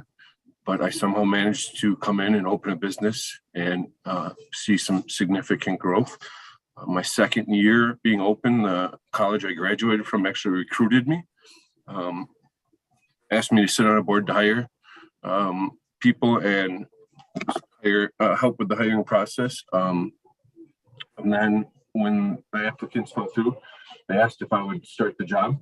I started on Friday, classes started on Tuesday, and I had to write the program for my classes. It was stressful. I did that for 4 years. I really enjoyed it up until the spring of last year. I decided without benefits, it was very challenging for me to work both. Because of COVID, there was some good grants out there we took advantage of, and I expanded into catering at the restaurant and decided to leave that position with the college. But since then, I actually was interviewed in February for Mid-State Technical College in Wisconsin Rapids. I was offered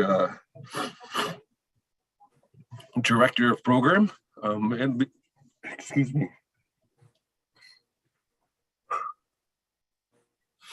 And lead instructor position. So I will be designing that program from scratch. Starting July 1st is when my contract actually starts. I'm looking at selling my restaurant, so if anybody watching wants a restaurant in Tomahawk, Wisconsin, we're available. I've actually made some great relationships since that I would like to touch on. I've hosted Coffee with a Cop at the restaurant a couple times. The chief of police actually came into the restaurant yesterday to offer, with his detective, to offer support, at least verbally.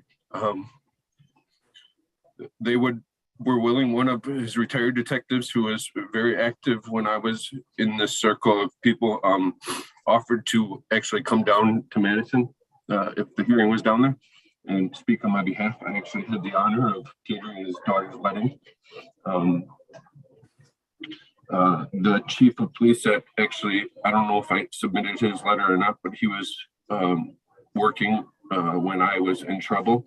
I ran into him after probation. I ran into him in a bar, and I was finishing out my degree, and I approached him, and admittedly, I was doing it somewhat in spite. I said to him, I want to tell you, this is where I'm at in life. I'm graduating with honors. I was picked by my peers to be second year student of the year. And it was kind of like a cocky, this is who I am. And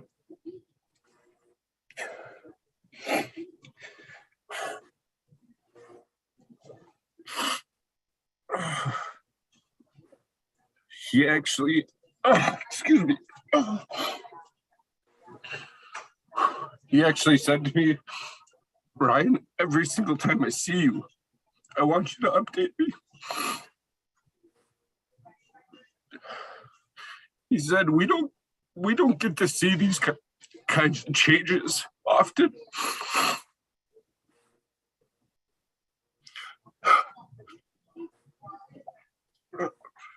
And he was just extremely appreciative. If I didn't submit his letter, I wish I would have found it and found it in my file cabinet. It was actually put in the wrong folder, and it was with my title paperwork that I have.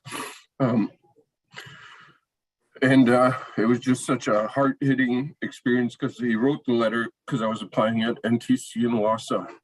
And he offered to be a letter of reference. and his comments were pretty sincere and pretty hard-hitting. Since opening the restaurant, kind of moving back onto what I've done, I own a house. I look at some of the people who say they're applying for loans, and my heart goes out to them that they weren't able to. I was fortunate enough that my bank did back me for a loan. I just had to put 25% down because I was self-employed. So my wife and I own a house. I plan on continuing my education for my new job. I'm going to be going back to school to get a bachelor's degree per their reference or per their suggestion. I also would like closure, not just for me.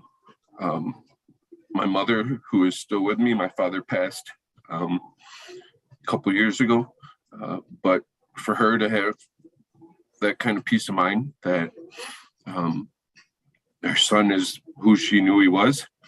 She stood in my corner when a lot of people weren't. Maybe that's why I'm here talking about what I'm talking about today. Something I didn't realize, that I couldn't potentially be able to go on field trips with my children. I now have 2 children. You know, I said this before and I'll say it again. Luckily, I wouldn't be married to the woman I'm married to if I was still in trouble or if I was still making poor choices. She's never even had a seatbelt violation.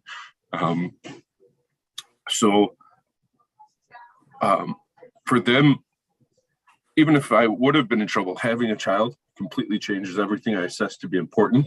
I love what I do. I mean, I love it with my soul. But having the options of benefits, being able to spend more time with my kids, I didn't realize that I could potentially be denied to go on field trips. So that watching the videos, that became something that was important to me.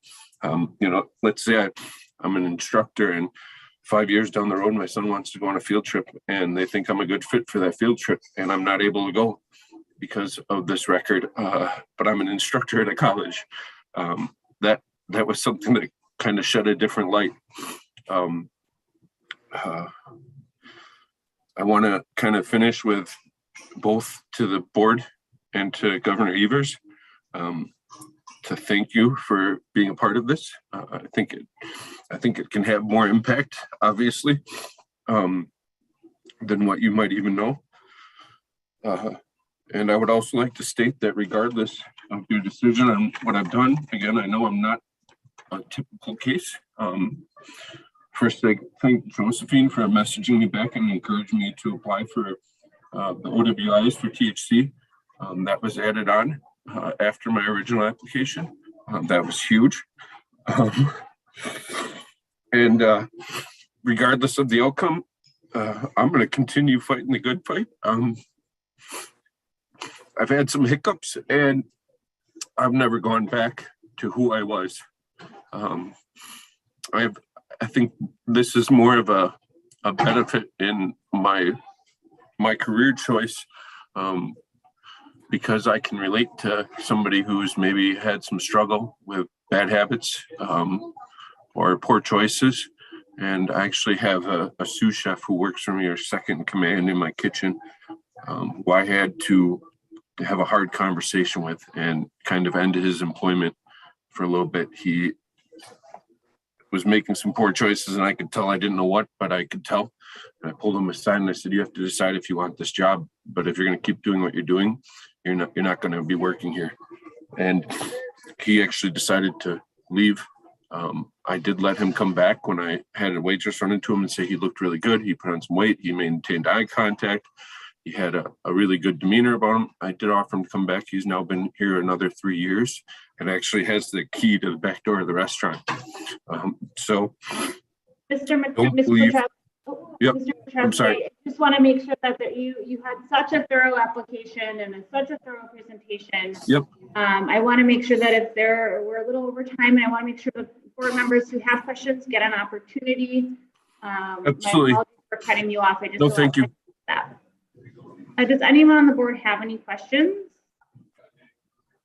And again, usually, Mr. Petrowski, that's a reflection of how thorough an application was, and yours was, and you had some incredible letters of recommendation, and I thank you for taking the time and to share all of that. Is there anything finally you'd like to add before we wrap up your presentation? Just a final thank you again. And, if you're ever up here and you want to try out a restaurant, we're here for at least another month or two. So thank you. Thank you, Mr. Petrowski. You have a great weekend. Thank you, you too. We're going to take a break now, just a short one to give the board a chance to take a beat. It's 10:11 right now. Let's plan to start back up at, is 10:17 okay? Yeah, let's go 5 minutes and be back. Thanks, folks.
I'm gonna give everyone a minute to have their audio kick in. Aaron, Yes. I noticed we still have a number of people still on from the morning session. Yes. They're still logged in. They don't have to be. Yep. Okay, Mr. Petrowski, Mr. Malland. I think those are the two. I'm going to remove you from the hearing, but it is, if you want to continue to watch, you can go on wisi.org or the link that was provided in your hearing notice. But for purposes of presentation, I'm going to remove you from the participation portion of the hearing. Thank you.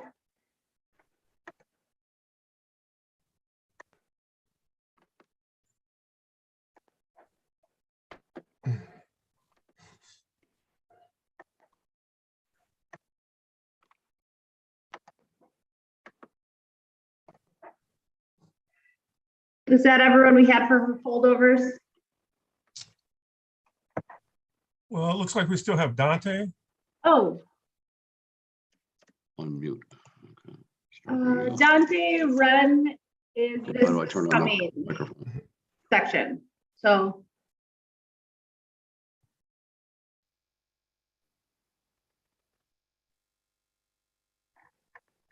Okay, welcome everybody. My name is Erin Deely. I am Deputy Legal Counsel here at the Governor's Office. I am chairing the board today.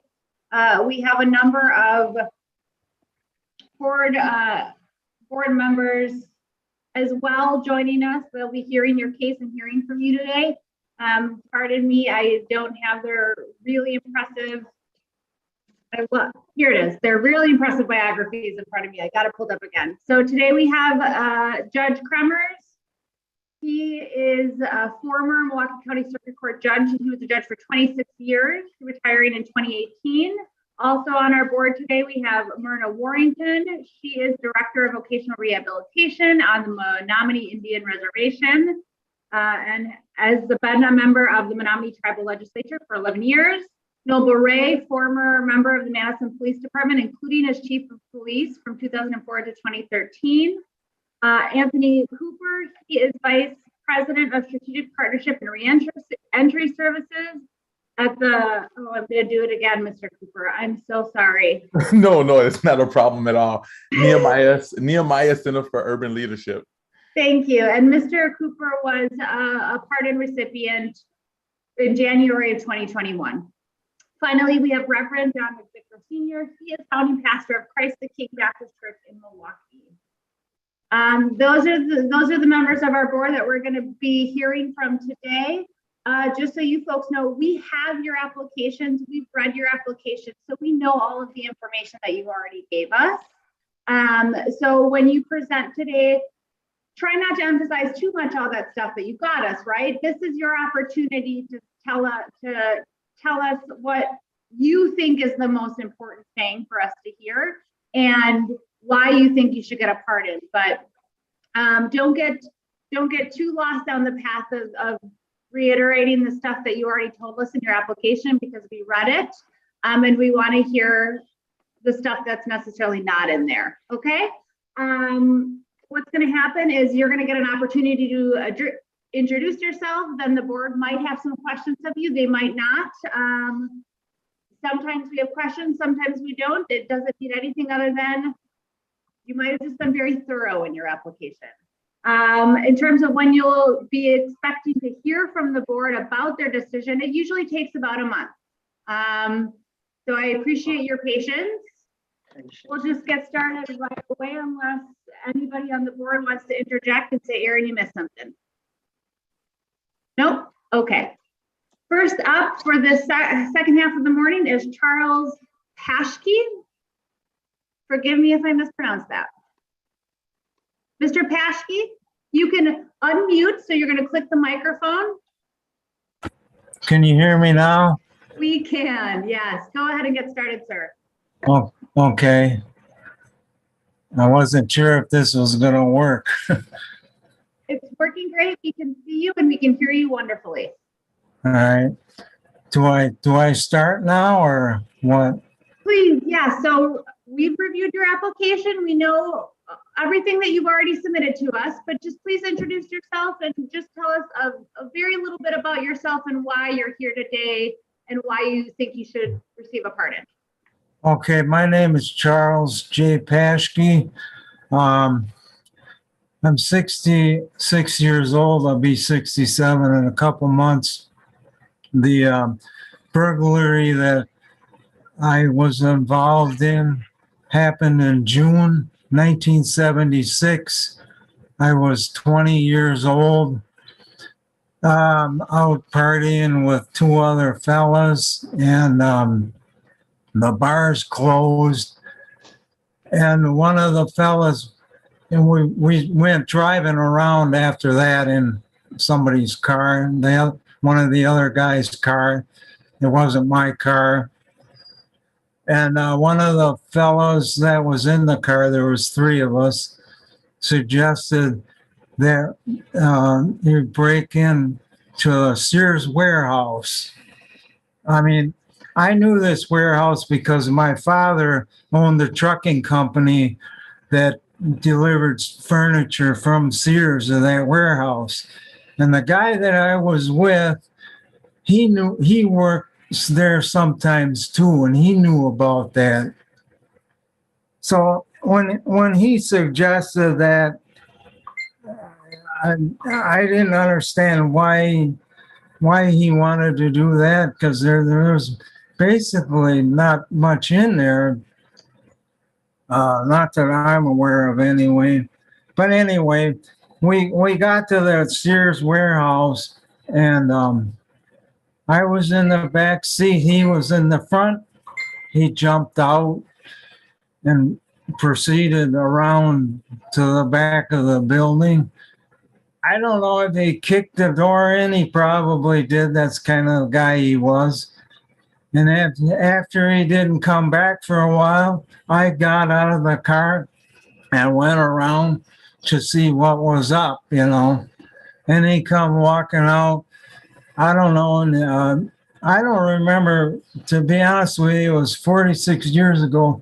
If I actually went in that building, or he came out with that TV, he had a TV and some keys. That's what he stole. And Mr. Paschke, would you mind telling us a little bit about your life since then and why you think you deserve a pardon? Well, since that event, I have educated myself, went to schools. I got a degree in structural engineering technology. I always wanted to be a structural engineer. I wanted to design and build bridges, actually. But, things don't always work out the way you got them planned when you're young. And, well, after I got the degree, then I went and got a real estate. Well, no, first I got a building inspector's license because I just like building. So I got into that, got a building inspector's license. Then I went to real estate school, got a real estate broker's license. And then I went to auctioneer school and got an auctioneer's license. So I thought, well, I'm pretty well set now. I'm all licensed up and got a degree. But at the end of the day, I was still a felon. And things, when you got that label on you, things just don't work out. No matter how hard you try, no matter what you seem to do, you just don't have the rights as everybody else has got. And, I could see being punished for what I was involved in, what I did. And, but after 30 years or so went by,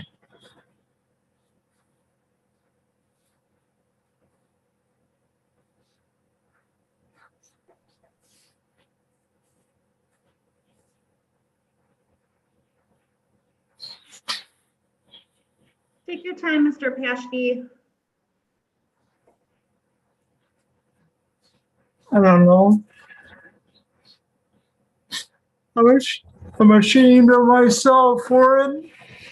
I never had any kids because of it. I don't know. I don't know why I got to be punished for my whole life for something I did when I was a stupid kid.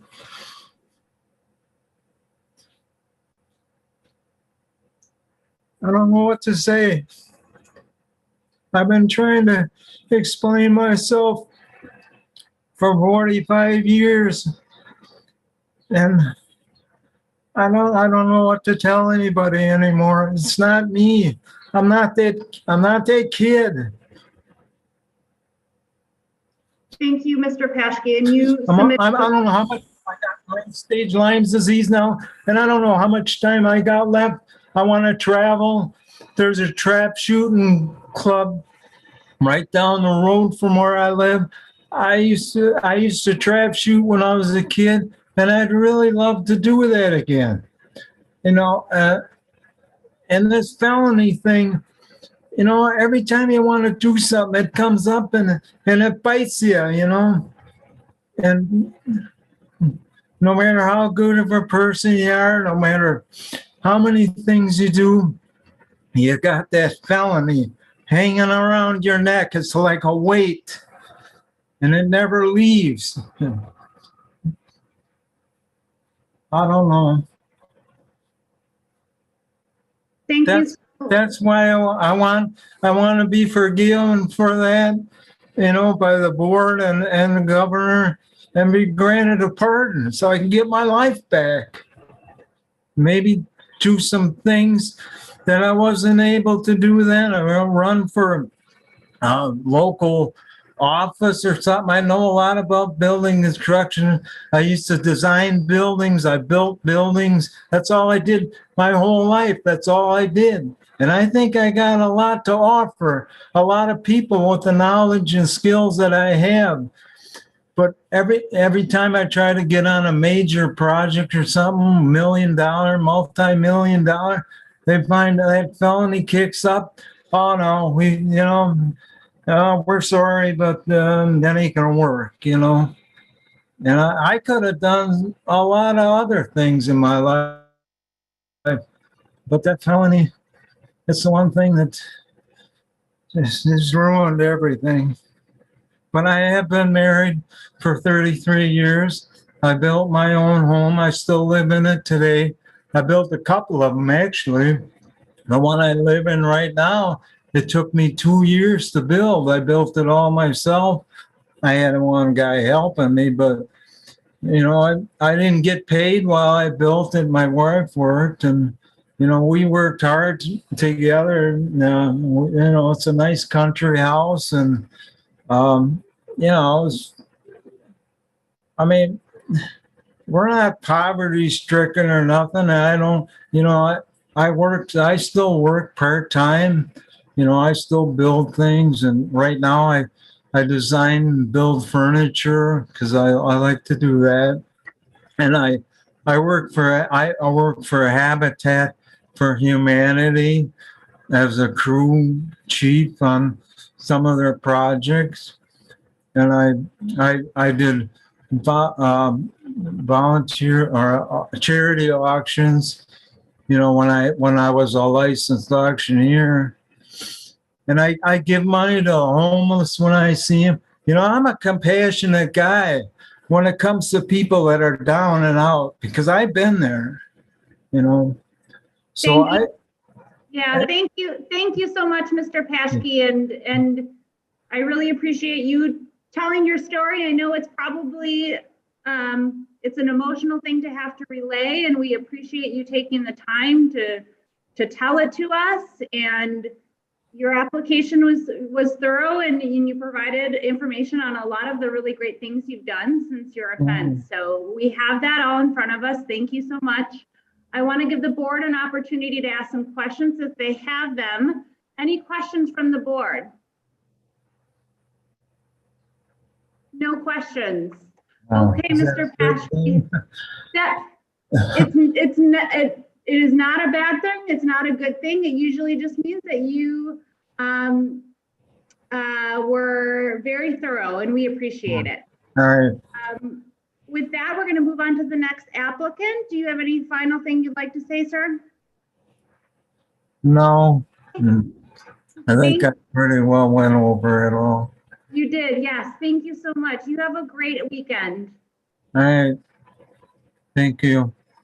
Yes, Can I leave now? you can, you can. Next applicant is Dante Ren. And just for everyone's reminder, if you're on video and you're not currently being heard by the board, feel free to turn off your video and you can turn it back on when your matter is called. Also, if we could try to keep introductory remarks to about 5 minutes, that's going to really allow the board time to ask you questions about the things that they need to know to make a decision on your case. And it's really in your best interest to make sure they have the time to do that. And remember, we have your applications. We know all the information that you gave us.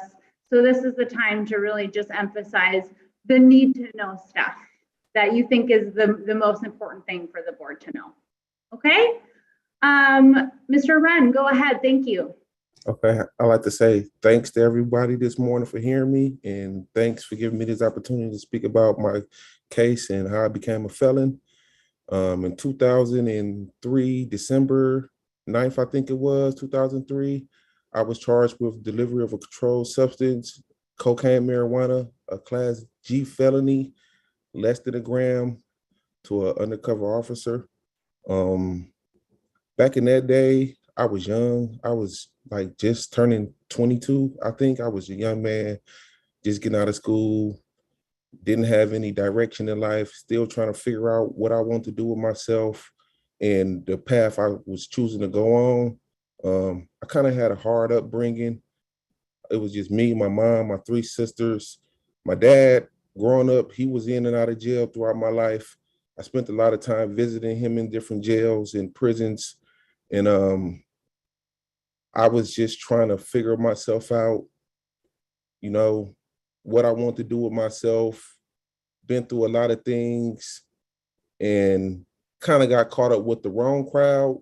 I had a good crowd I was a part of. I always had like the best of both worlds with my mother going back to school, showing me the points of getting an education.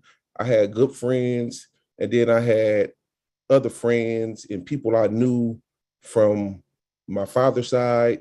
And my mother tried to keep me away from them growing up and keep me away from things.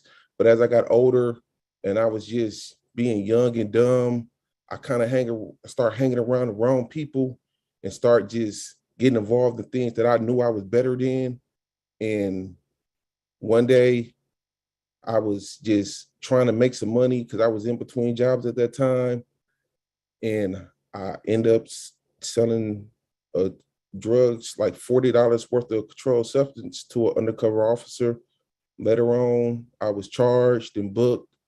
And around June, I was charged with delivery of a controlled substance. And in June 7th, 2004, I was convicted. I was served a year in the house of correction with a 5-year state sentence, with a 5-year probation, with an 8-year state sentence if I violated my probation. I completed that. I didn't get any trouble in jail or on probation. I discharged in 2009 of probation. After being released, I stayed looking for employment. I stayed taking any type of job I can get. I worked at a lot of temp services and a lot of places that it just work you temporarily and release you if they was out of work. So it was hard in the beginning trying to find stable income and a stable way to provide for myself. And later on, I met my wife. My wife, we actually grew up together, me and my wife. We were kids in middle school and we separated. And then later on, we met back up. And at that time, she had 2 young kids and she was a single mother. And I was going through what I was going through with my charges and just trying to figure things out. And we stuck together. And after we got married in 2009, and I bounced around a lot of different jobs, choir graphics, Patrick Cudahy, things like that. In 2010, I got a job. A friend of hers actually asked, well, did she know anybody looking for a job? And she told him, yeah, my husband, he's looking. So I got a job with a company named Modern Maintenance. And at the time, they had a contract out of Northwestern Mutual, working the kitchen, the dish room, and serving the cafeteria. So I did that for a while. And then I got moved, because they got a lot of contracts. So then I got moved into cleaning buildings for a while. And then I got moved to work with a crew downtown in Milwaukee. I'll be working outside of Milwaukee as a janitor. I clean up the city, downtown, the streets, the sidewalks. And every year we do all the Christmas program lightings, and we do the big ceremony that takes place downtown in the parks for the holidays. And we put everything up, the holiday lights, the Christmas lights, just everything doing with the seasons. And throughout the year, we clean the streets, move graffiti, trash, everything in the downtown area. And so I've been doing that since 2010 to current. That's the job I've been working. And in the last 5-6 years, I've been working on other platforms like Uber and things like that to provide income for my family.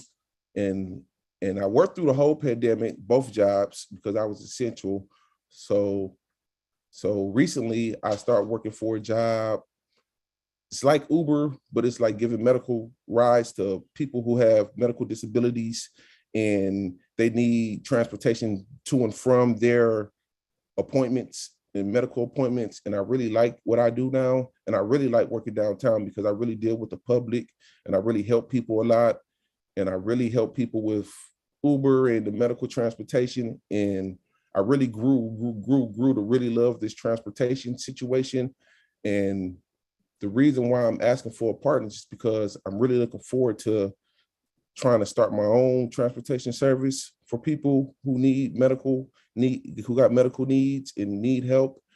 And me getting a partner will help me get my license for the medical transportation service without being frowned upon about having a felony. And I'm really looking, and that's part of the reason why I'm asking for a pardon. And another part of the reason why I'm asking for a pardon, because this case has been over almost 18 years now. I have 4 children, most ranging from 2 of my stepchildren, ranging from 19, 17, 14, and my son, he's just about to be 11 on Monday. And all throughout their life, I've been a felon. And it's just like, they do great things. My wife do great things. Our family do great things. I have a lot of positive people around me now. Over the last 15 years, I had great people around me. And we do a lot of great things. We teach these kids. We spend time with our kids. We teach them the importance of life, and the importance of being educated, and the importance of not getting in trouble, and the importance of having goals, having structure, having an understanding of how life works, things that it took me a while to learn myself. And now me and my wife try to teach that to our children. And my oldest daughter, she just graduated. She just completed her first year of college. I'm super proud of her. All my kids are proud of her. She graduated from Pius High School, 3.8. My second daughter, she's a junior. She's about to graduate next year with Pius and also go to college. And then my younger daughter, she's about to attend Pius. And then my son, he's just making his way through, about to start his middle school journey. And I really like to have this partner so I can just show them that mistakes happen in life, but you can't run from them. You got to grow, and you have to really be serious about changing your life when you make mistakes, and changing your environment, and change the people that you hang around and spend your time with, because some people doesn't have your best intentions in life in hand. But there's no excuse for that, because you always have to have your own best intentions in life in hand. And you must learn how to just be strong, be smart, move forward, and stay out of trouble and be a respected person in life. And that's something that I really had to learn. And it's something that I did learn. And I'm just hoping I can be forgiven for my pardon, because I've been through a lot and I really changed. And when I'll never forget what Judge Dugan told me when I got sentenced.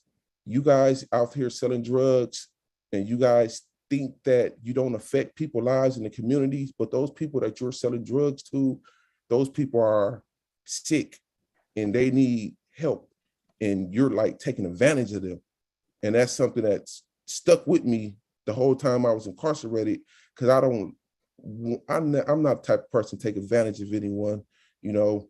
So I just did a lot of thinking when I was locked up, and I knew I had to change, and I knew I was better than that. I was so disappointed in myself because I had good people who was always there for me, talking to me, always trying to teach me to do better. And sometimes when I was young, I sometimes do what I want to do. I was hurt. I was missing my father. He stayed incarcerated. And when he was released, we spent a lot of time together now. We talk about life and how things work. And he made a lot of changes. And I'm just really, really, really, really sorry for the crime I committed. And I really, over the last 18 years, feel like I have made the proper changes. And I really, really, really, really, really, really would like to have this felony removed, because it's just it feel like it's a life sentence. It feel like. Thank you, Mr. Ren. Yeah. I'm sorry. I hate to cut you off. It's just yeah, I understand. we're a little short on time, and I want to make sure that the board has an opportunity to ask you questions. Sure. Because they very well might have some. Does the board have questions for Mr. Ren? Yeah, I just have a quick question, Mr. Ren. Thank you for being here. At the time of the drug transaction, you made a threat to the undercover officer. Yeah. Could you talk about that for a second? Yeah, I made that threat because I was young, dumb, watched a lot of movies, seen a lot of stuff with, I think, other tough guys to say. And I know what I said to her. It was completely not true. I was just saying that trying to sound like a tough guy at the moment. I didn't mean it. I really didn't. I wasn't no big time drug dealer, tough guy. And I was just hanging around the wrong crowd at that time of my life. And I apologize, and I know her name, the officer name, and the night I was arrested, I knew what I said, and I really, really would like, if she's listening or if anybody could get into contact with her. Well, it's been 18 years now. She knows that it was just talk, and okay. And I apologize for what I said to her that night, or the threat I made to her that night. All right, thank you. Thank you.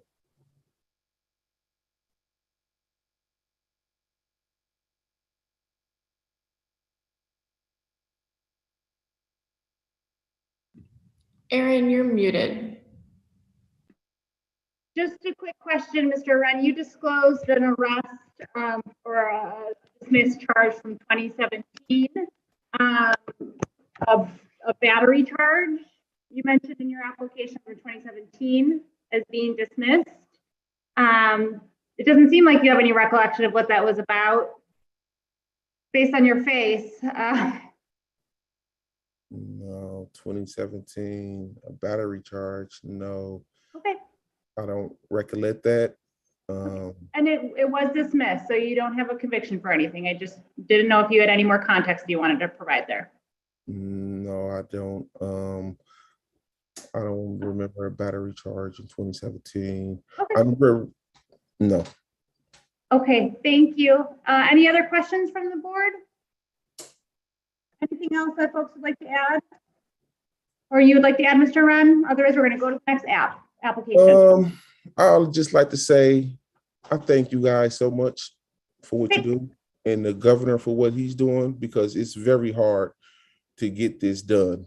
And back in April 2015, 16, I tried to get expungement And then, and we wrote the courts and everything, but they said due to the fact that it wasn't part of my sentencing, that they wouldn't even look at it or consider it. So that's how I got to you guys. Sure.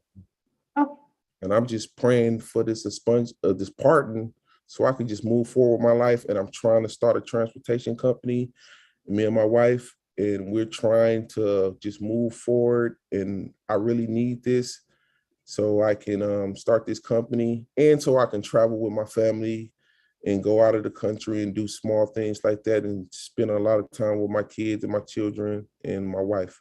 Thank you, Mr. Ren. Okay. I really appreciate you taking the time today. You have a good weekend. You too. Thanks so much. Bye. Okay, we're going to go to the next applicant. The next applicant is Mr. Acker. Just for folks' awareness, if we can try to keep comments to 5 minutes. So what I'm going to do is once we've hit the 5 minutes of introductory remarks, I'm going to, put my hand up and let you know that time is out because we're tight on time. It's not because anything you did. I understand that people have a lot to say, but we want to make sure we can get to anyone. So if I do that, please know it's not to be rude. It's just so that we can make sure we get to all the applicants today. Okay. Thank you. Mr. Acker, go right ahead. John Acker. I'm just about 57 years old. My crimes were, I was 17 when I started them. There was like a couple, 3 burglaries. Some of them you could call burglaries, some of them I wouldn't. The Speedway sand and gravel when I was 17. Yeah, we were there. I drove the car. So, I mean, I don't know what to say about it. I'm just young.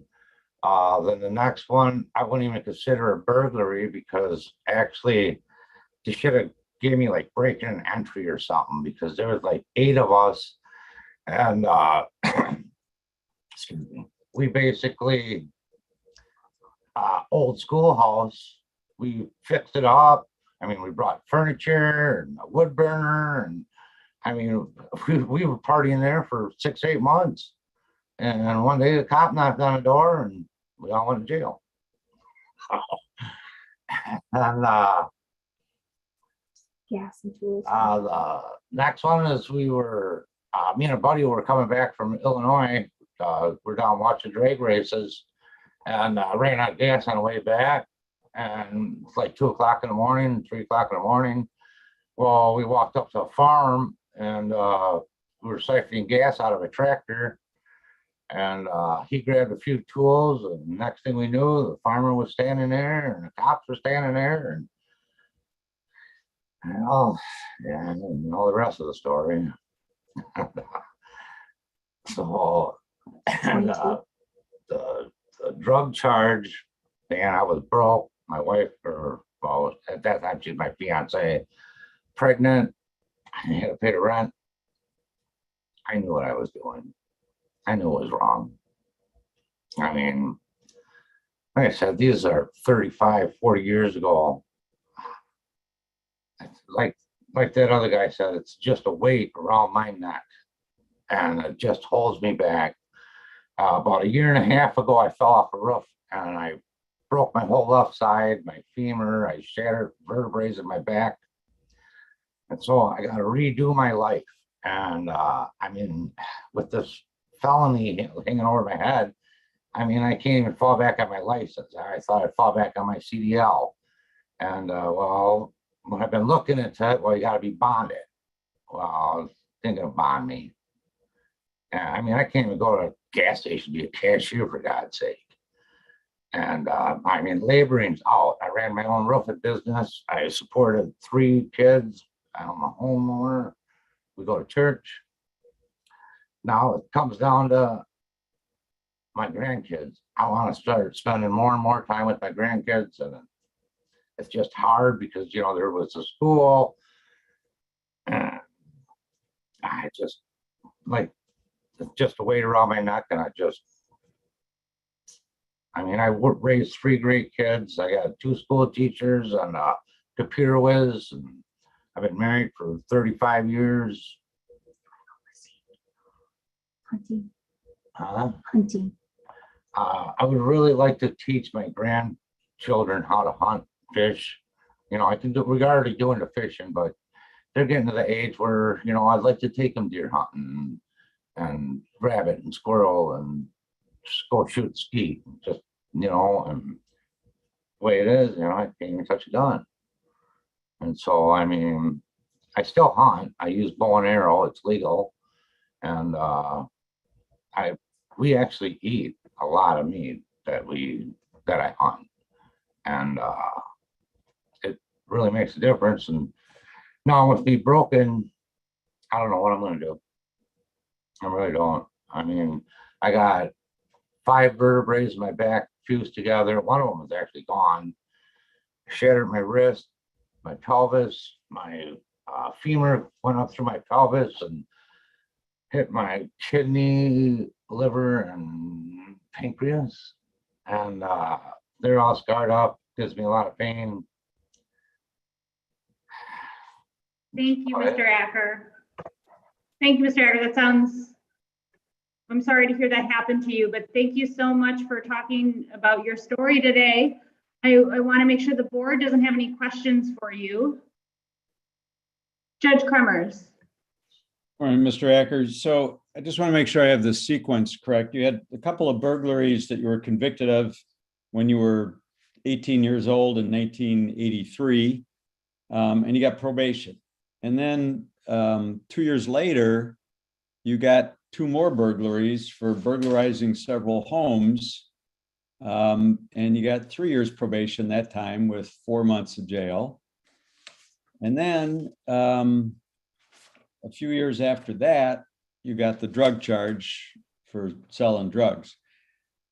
Can you tell me why, why you didn't sort of get the message after the first set of burglaries when you got put on probation and not after the second one? And then what happened what turned your life around that you finally stopped doing all this stuff in 1940? It's like, it's been 35 years. So you didn't learn from the first burglary probation, you didn't learn from the second one. What finally triggered this change in your life? Well, I always been a slow learner. I was in LD and ED all through high school. And so, I got beat me with a stick just to get me back on track. What made me turn my life around was my wife and my children. Once she got pregnant, that's when everything stopped. That was it. And I walked away from drugs. I walked away from all my bad friends. And I've been hardworking. And like I said, I built a good roofing business. And but that's what made me turn it around with my wife and my children. And, it was time to get my head out of my ass. No more of drinking and running all night long. And, that's about right. I owe my wife my life, and I tell her that quite often. Thank you. Thank you. Thank you. Any more questions from the board? Okay, thank you very much, Mr. Acker. With that, we're going to go to the next applicant. Thank you so much for you guys' time. I really appreciate it. Thank you. Next applicant is Joseph Sazama. My apologies if I mispronounced that. Mr. Sazama? Sazma? Can you hear me? We can hear you. You're not currently on video. You're welcome to turn on your video if you'd like. Otherwise, we can just do audio. There we go. Nope. Hello. Can you hear me? Yes, Joe Sazma. I and another person in 1988 were driving around and we stopped at this farm that had no house. And we went in a barn and each took 3 calves. And that's what gave us the felony.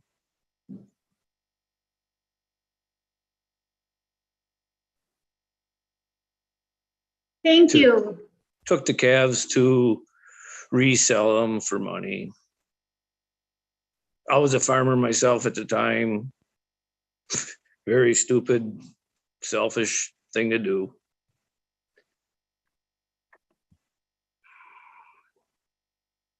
Thank you, Mr. Sasma. I'm sorry, I don't have it in front of me. Are you currently retired or are you still working?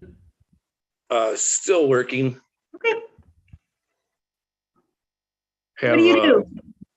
I got 40-acre beef herd and rent another 60 acres and have a flatbed semi truck. Thank you. I want to check with the board members. Do you have questions for Mr. Sasma about his application? Judge Kremers? Why do you want a pardon?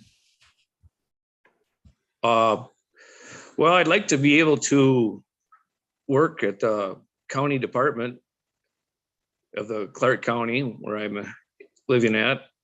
I'm close to their locations. It'd be great for me if I could be home every day for my girls, my 2 daughters I have and my family.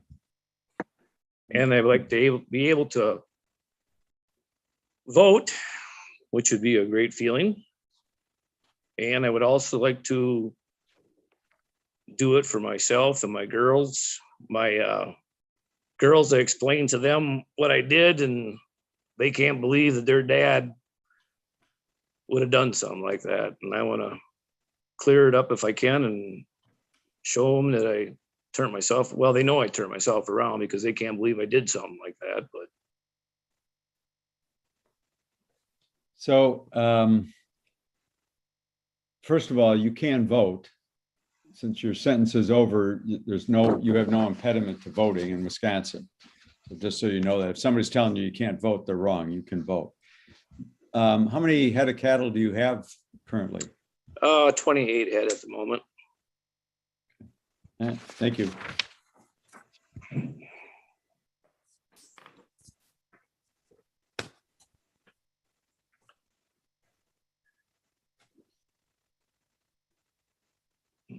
You're muted, Aaron. Any other questions from the board? Okay, Mr. Sasma, it looks like the board doesn't have any other questions for us. Thank you for sharing your story with us today. With that, we'll move on to the next applicant, unless it sounds like you have something you'd like to add. Well, I'd like to say that I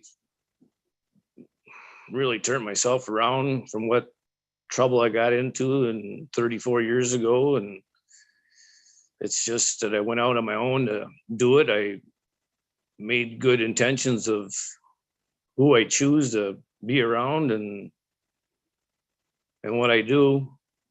And I got my life totally straightened out on my own and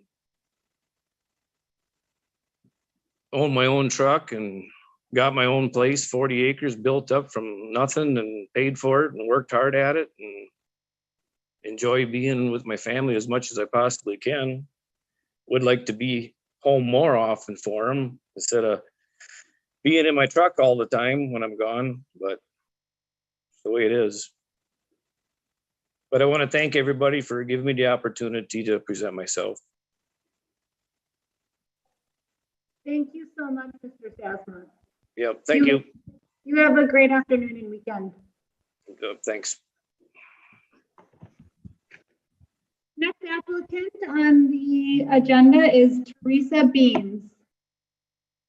Ms. Beans, you go right ahead and introduce yourself and anything you want to say about your case.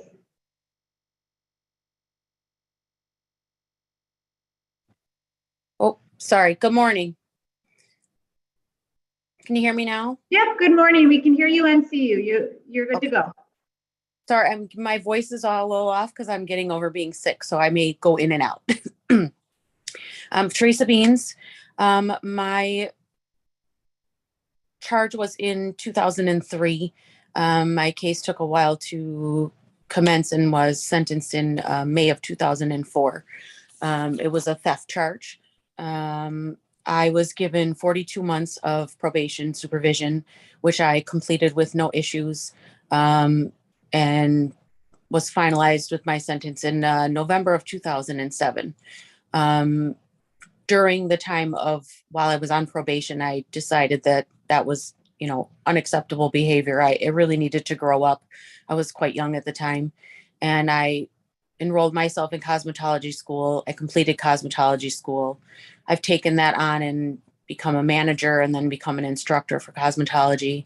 And I've also gone on to MATC and gotten a business degree because I just wanted to really show my children that you can completely turn your life around and make yourself better than, the environment you were given when you grew up. I've moved on and I do have, I rent a salon suite. So I essentially have my own business.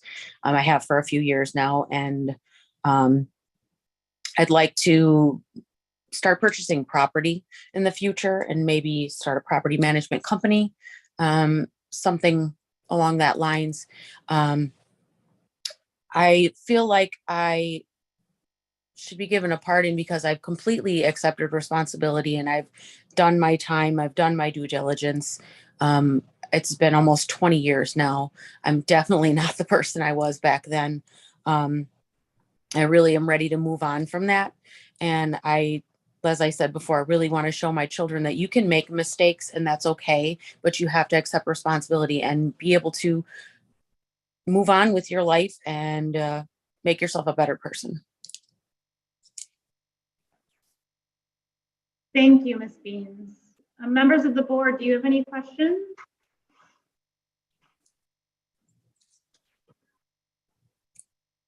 Okay. I don't see any questions from the board, so thank you very much. You have a great afternoon and weekend. Thank you for your time. Thank you, ma'am. Bye-bye. The next applicant is Lee Whitting.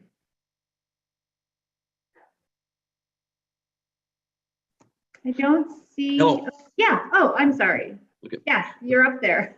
I'd like to say good morning. My name is Lee Whiting. I'd like to thank you all for your time and your service. In May 11th of 1980, I was 17 years old and I committed a crime of theft. I stole from Mr. Gordon's Foods. Well, I was a stocker. I stole $993.04 from my employer, which was a felony back then. Nowadays, it would be $2,500 of stolen goods, and it wouldn't be. But I still admit to what I have done. It's been 42 years since then. I will be 60 the 18th of this month. The victim of Mr. Gordon was a little store owner. He has long since been deceased. If I had the chance to apologize to him, I would. This crime has impacted my family, friends, and co-workers. Besides it impacting my family, I did graduate high school, but I was not allowed to take and get my diploma on stage. My mom was a police officer at the time, and it embarrassed her and the rest of my family and friends for what I did. My personal reflections looking back and thoughts and reflections a year later, I really like to trust that I have destroyed with all my friends and family. It has taken me all these years to regain. Since my sentence during the police, although I was 17 at the time, I got charged as an adult. I pled guilty to the felony theft offense with Judge Patricia Curley. She sentenced me to the term of probation during the time I paid my restitution in full. The adjustment to the probation the probation agent that was assigned to me was Mr. Zerhide. What's funny about this, Mr. Zerhide was my ex-boxing coach when I was younger. So far from that standpoint, my probation was easy. Mr. Zerhide already knew me inside and out. But from another standpoint, it was challenging because he knew me inside and out. What I learned from Mr. Zerhide were the concept of trust and loyalty. And he was loyal to me. Well, he made me sure that I held on accountable, including extending my probation to help me pay every penny back to Mr. Gordon. He also advocated for me as far as former coach and present probation officer. Mr. Hyde was a good mentor to me. He encouraged me, just only encourage comes already in hard work. He He encouraged me to work hard and as like a father figure, because my father had alcoholism. Where Mr. Zerhide helped me, it was a probation agent, willingness to coach me and mentor me. If I had to do it all over again, I would love to have him as a personal friend and mentor. Since I've been doing this, I have worked many jobs. I got hurt on a job, was crushed between a tow truck and a car. It took me 4 years to learn how to rewalk. I have since became a safety civic commissioner, volunteer service for the city of Milwaukee. My alderman asked me to do this, and I was more than glad to do this. The past employer for many years, I've been an auto mechanic. In 1992, I was, like I said, I was crushed and paralyzed, more than 20 pounds. I can't do no more. Current disability, I'm disabled in serious physical labor. Safety Civic Commission position has opened up a new avenue and opportunities for me to fix it, man, for our citizens. I have been the results and impact of my work and how many neighbors have improved in many ways and have been satisfied. In November of 2020, I trained as a legislative assistant trainee. Training service allowed me to be hired as a legislative assistant for the city of Milwaukee alderman. I also improve our community. I have active support in several aldermanic civic and community leaders due to my enthusiasm. So many leaders have encouraged me to consider running for public office as either a county supervisor or city alderman. I have been involved with the VFW post in the city of Milwaukee, which I am a member, and I have donated a lot of time to help other people. As a legislative assistant, the training service has taken me a long way, and I would really, really appreciate having a pardon so I can run for office and further my life. I am been with my fiance now for 16 years, and we are ready to move on, and I'm ready to move on at going to be 60 years old. I would really, really appreciate and thank you if I can have a pardon.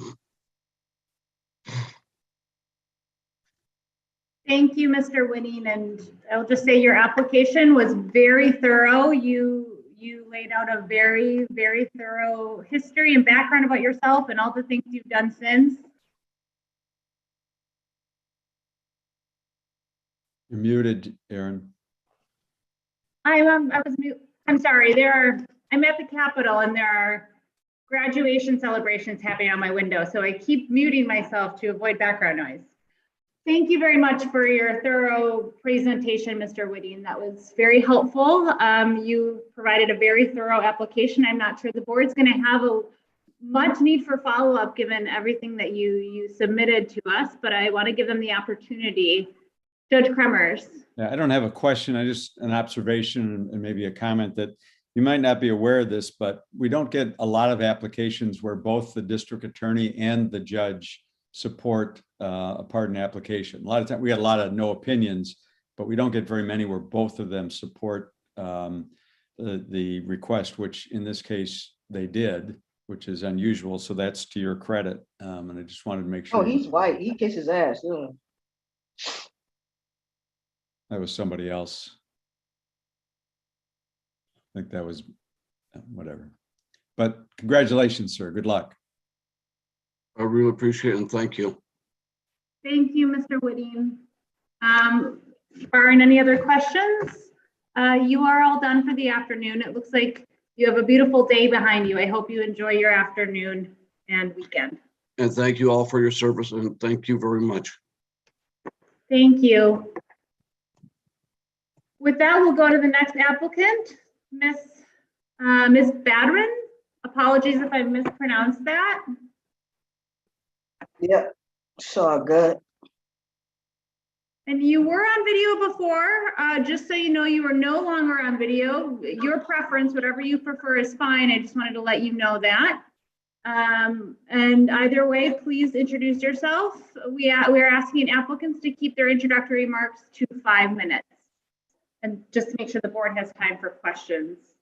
Go ahead. Oh, okay, yeah. My name is Precious Badger. I have been living in Milwaukee all my life. And I was awarded to the state at the age of 16, who provided no education, who provided no home. And I made a mistake at the age of 24. My birthday was coming around and a young lady gave me a credit card. She worked at a store. She said, come to the store, shop. I did. At the end of the transaction, I swiped the card. I found out at that time it was stolen. I was arrested and I told it to the judge as so. They also arrested that young lady. And at that time, it was under $400. The district attorney decided to add on taxes to make it over $500 to call me a felon.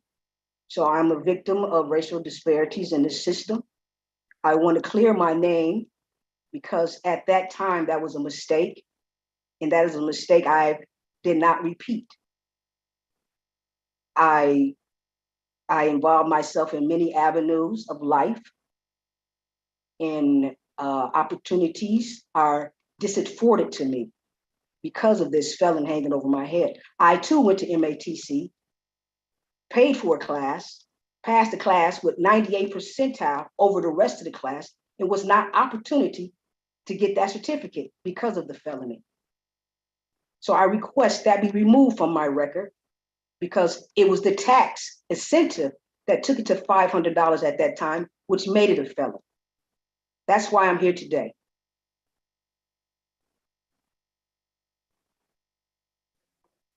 I'm done.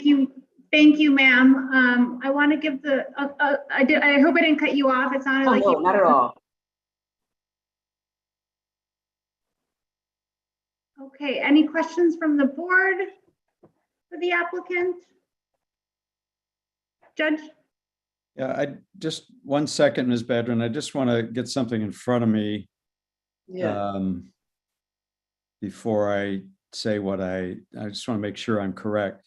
So I'm not sure where you got the notion that the tax being added on pushed it over $500 and that's what made it. That was the statute at the time.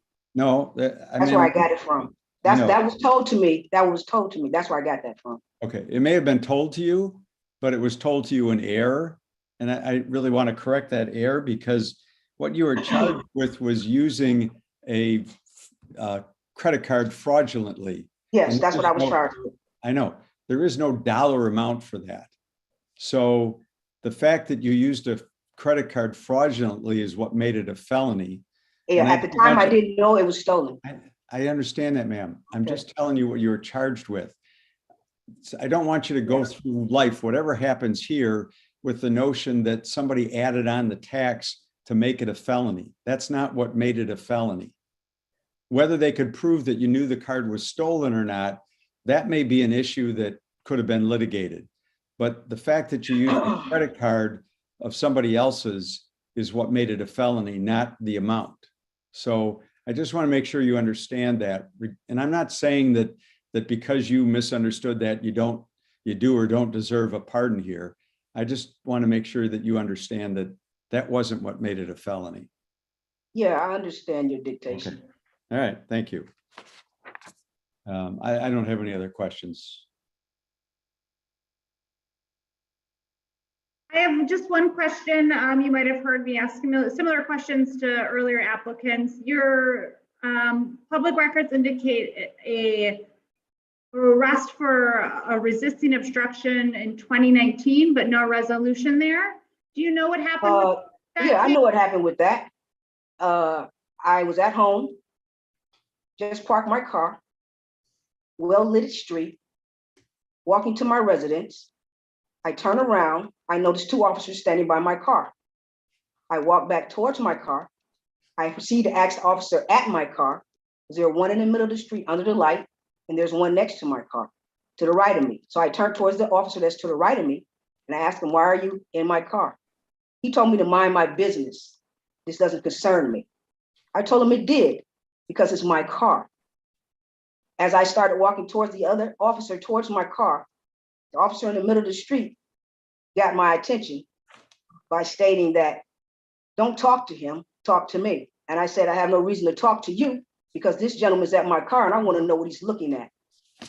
So I walked towards my car The first officer in the street grabbed me, flipped me, drugged me, handcuffed me. While I was handcuffed, slammed me to the car door, broke my neck, my back, fractured my chest, and then called it, what did you say it was? Disorderly conduct, charged me for it, and then refused to take a police report on my behalf and lied under his oath. That was about, and I still haven't had resolution about that. Thank you for that explanation, ma'am. That's very helpful, and I'm sorry that happened to you. It doesn't sound like there are any other questions from the board. So that concludes your portion of the hearing, ma'am. I hope you have a good afternoon and weekend. You too. Thank you, ma'am.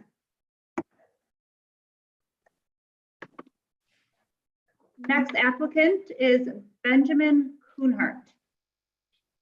Hey, thank you guys for your time. In order to conserve time, I'll skip past the sentence unless you guys have specific questions about it and go right to what I've been doing since. 2020, my girlfriend got pregnant, so that's when I decided I didn't want to raise a child with me using drugs or anything at the time. So I'm sorry, Benjamin. I do want to hear you talk about your sentence. You do? Okay. Yes, I do. Okay. I struggled with depression, drug usage, and alcoholism while a teenager.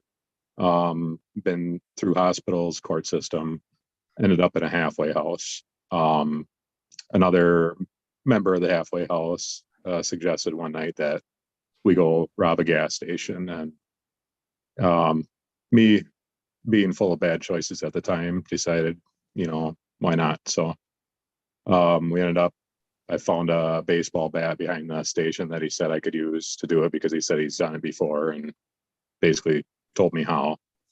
We went in the gas station, demanded money, got about $100 of cash around there, and a couple cartons of cigarettes, if I remember correctly.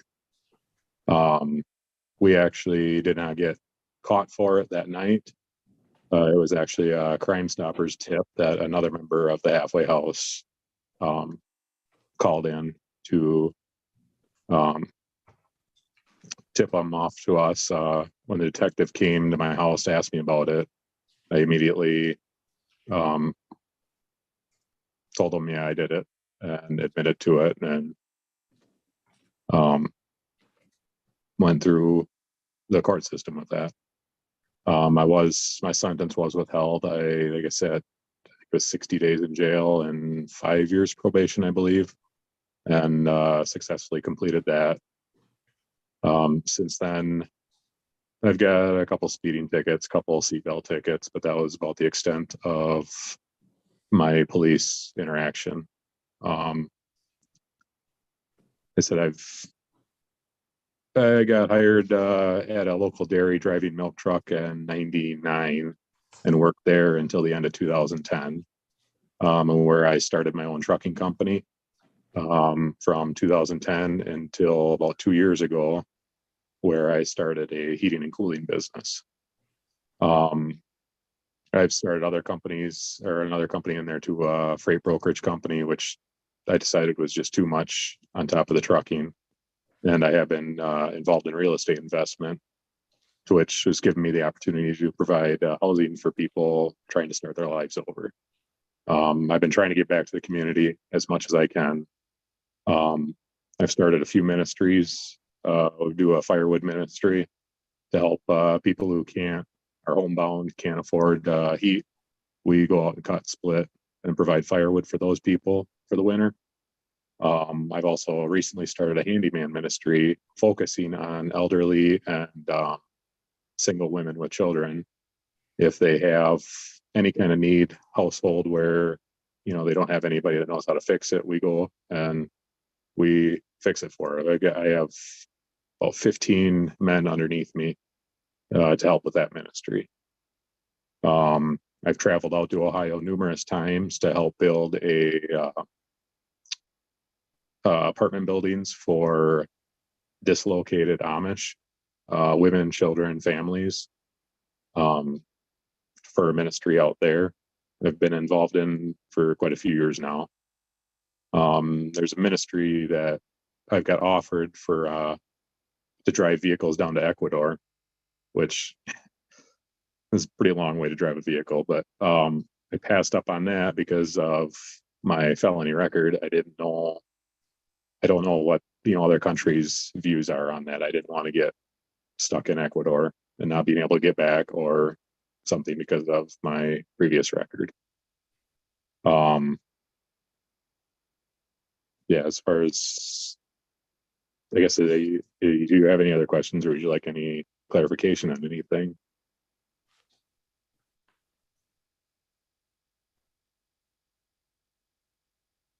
No, it doesn't sound like he does. Okay. Just trying to keep it short here for you guys, but yeah, please, if you have any other questions, definitely reach out to me. And I do have a question about restitution. The Department of Corrections records indicate that, and you might not know that, might not know this, some people don't know this when they're discharged, that there is unpaid restitution in the amount of $100. Were you aware of that? no, I was not aware of that at all. When I got discharged, Tim Mills was my probation officer, and when I got discharged, he claimed everything was at zero. So okay. if there's a way I can pay that, I'd pay it today if need be. So Okay, that's helpful. Thank you. Anybody else on the board have questions for Mr. Kuhnhart? No? Okay. Is there anything else you wanted to add, Mr. Kuhnhart? I wanted to make sure you mentioned that. It sounded like there was one other thing you wanted. yeah, I guess it's just, I didn't know that charge or that bill was still out there. I'd like to get that taken care of. Do I just contact the Department of Corrections for that, or? I believe so. Josephine might be able to speak to that, or she might be able to touch base with you after the hearing. Okay, I'd appreciate that because I did not know about that. So Yeah, I but, can send you Their some records aren't information. always accurate either, so. Right. okay. Well, I thank you guys for your time, and I thank you for the consideration for this. And I know it's been a while, and I said, like everybody else says, I mean, I really hope I could get this put behind me. So I thank you for your time.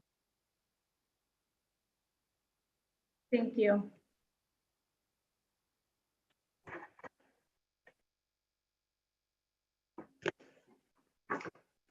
Okay. One final applicant for this morning's session, Kenneth Alberg. Mr. Alberg, you're on mute, so if you could unmute yourself so we can hear you. Hello. Hello, sir.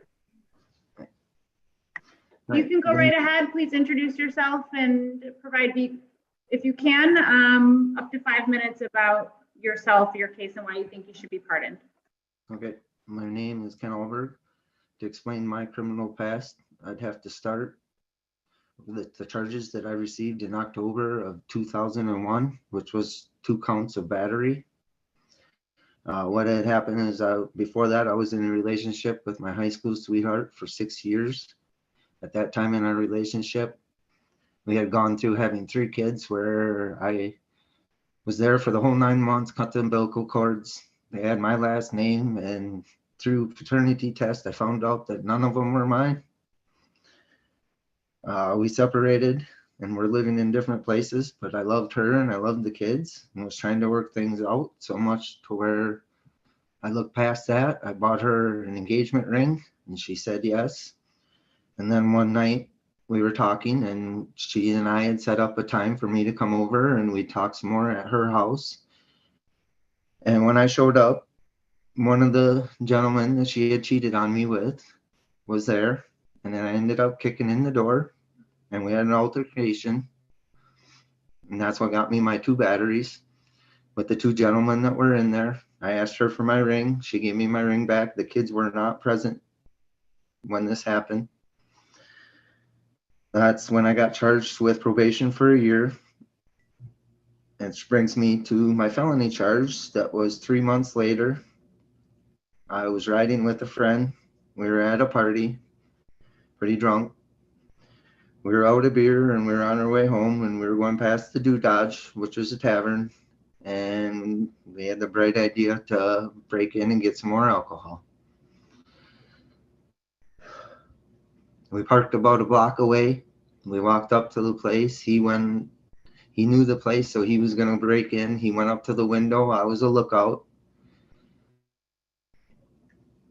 Now, before we even got in, when he broke into the window, motion sensors were set off. The owner of the bar was notified. The police were notified. The owner ended up pulling into the parking lot of the bar before we got even into the place. We started to run. I got caught because it was in January. The cops just followed my footprints in the snow. They caught me that night. They got the other gentleman the next morning. During that whole time, we were unarmed. We never got into the building. At that time, with the charges they gave me a DAGP program and 2 more years of probation.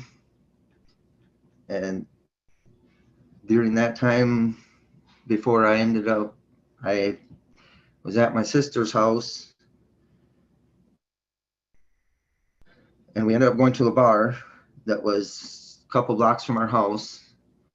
And over a pool game, I got in an argument with a few college kids. And when I went to leave the bar, I got surrounded by 9 college kids, and they beat me up, and I fought back. And because I fought back, I got my DAG revoked because I got charged with habitual because of the battery. And so then I was in jail for that whole time from then on because my probation officer revoked it, and I was in there for the other charges at that time too. But right before I had gone into jail, the girl I was seeing or met ended up being pregnant. And I was in jail for the whole time she was pregnant. Luckily, the judge gave me a furlough to be out for my daughter to be born. Thank God. And I think that at that time is when my life changed, because after my daughter was born, there's no way I was coming back to jail. So since then, when I was in jail and I had to go back to jail after she was born, I promised I would never be taken from my kids again for doing something stupid. And since then, I have had 2 more kids. I am married. I have a stable and steady life. I've only been in trouble with child support because I wasn't able to get a steady job because of the felony for the first few years. And as you know, when you get put on past child support, you're not starting fresh. You have to pay the birth and everything else first. So there was quite a big bill that I had to pay for child support to get caught up. And during that time, I got in trouble with the courts for child support. I did hundreds of job searches for them until about 8 years ago. I was lucky enough to go back to a job I worked back when I was 18, 17 years old at Overhead Door. Ever since then, I became a lead. I believe he wrote a letter of recommendation for you guys. I've gotten caught up on my child support, on the current child support. I still owe some back old child support, but I should be caught up with that by the end of this year for my first 2 kids, because my first 2 kids were with different parents than my third. So I got 3 kids with 3 different moms. The last one that I'm married to.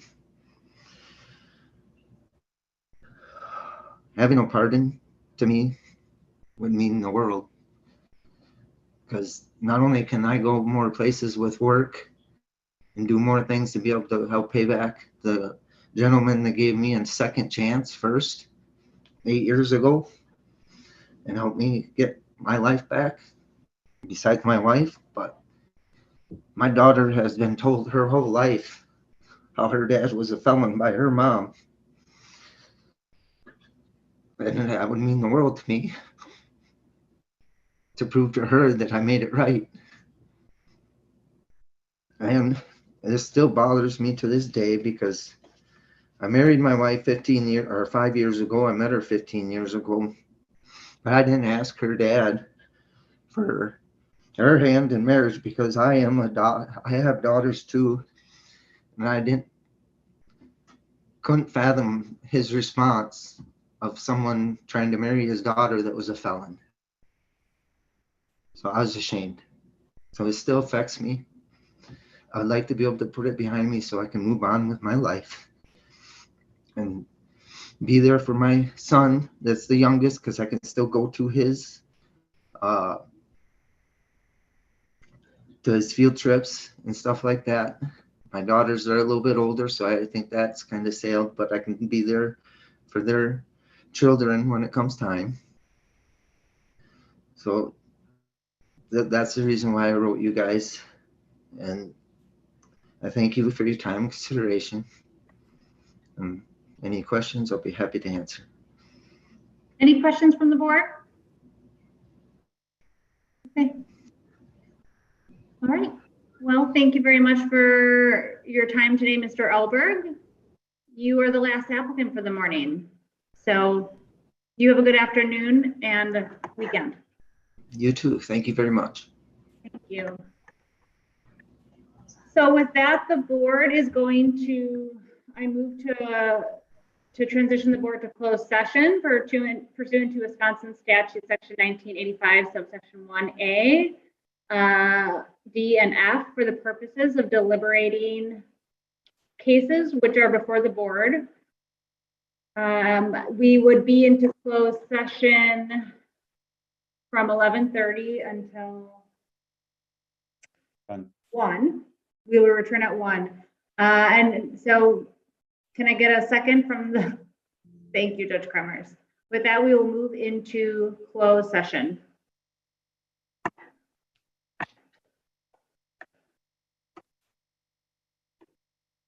Wasai, I will place in the wait. Or do we need a minute yet? It usually just takes a second here.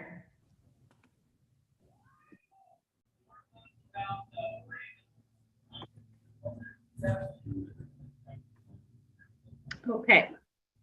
And the link, Joe, would you mind dropping the link in the chat for our attendees today? The reason being, we had Wasai in the morning. They're not here right now. If you have family or friends that you had given the Wasai link to watch and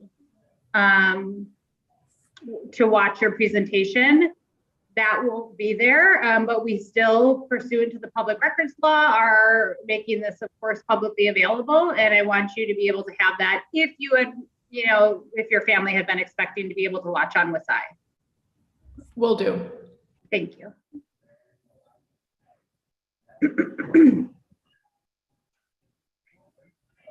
All right, well, welcome everybody. My name is Erin Deely. I am acting chair today of the Pardon Advisory Board. I am also Deputy Legal Counsel for the Governor.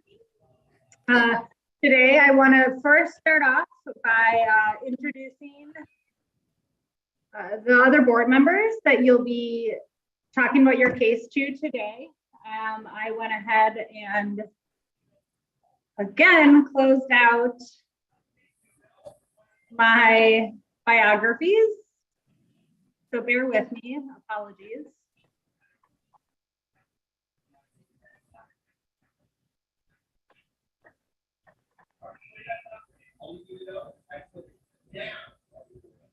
You know what? We're just going to have everyone introduce themselves. Judge Kremers. You're on mute. Good afternoon, everyone. I'm Jeff Kramers. I'm a retired circuit court judge from Milwaukee County. Served on the bench for about 26 years. Thank you. Ms. Warrington? Good afternoon, everyone. My name is Myrna Warrington. I'm a member of the Menominee Indian Tribe of Wisconsin. I live in Keshena, and I am currently on the Menominee Tribal Legislature in my 14th year, and I am glad to see all of you. Mr. Ray?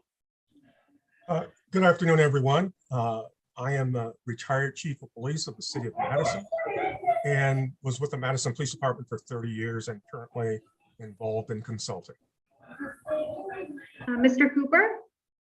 Good afternoon, everyone. My name is Anthony Cooper. I'm the Vice President of Reentry Services and Strategic Partnerships. Also, I want to make sure I mention I was also in your shoes at one point, as well as being a person who will receive the pardon as well. So yeah, thank you. And Mr. McVicker? Reverend McVicker, I'm sorry. And you're also on mute.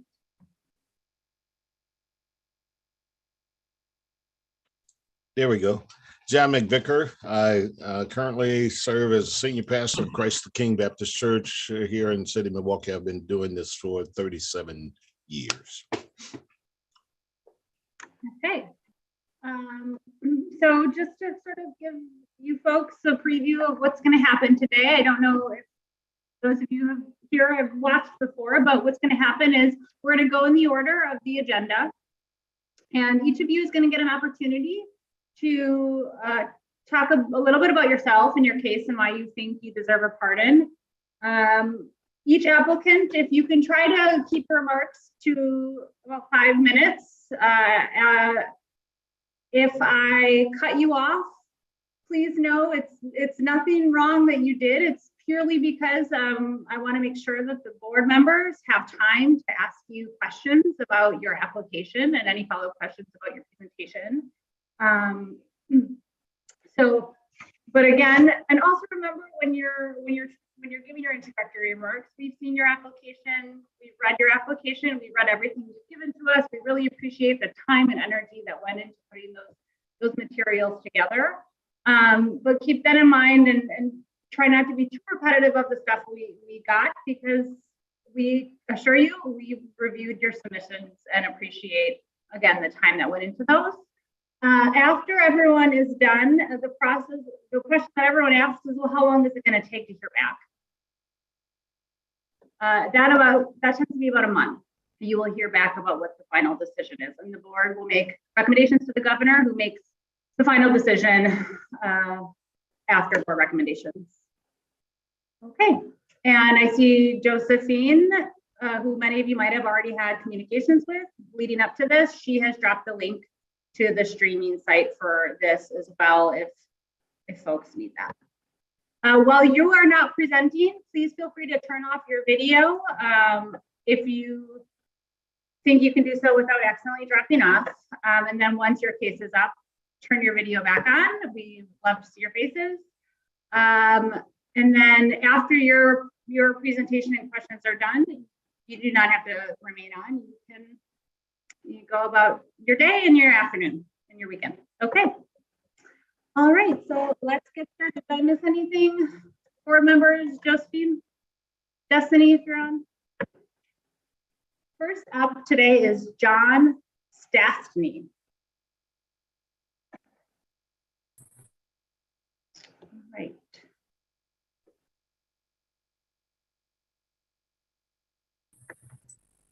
Thank you for you today.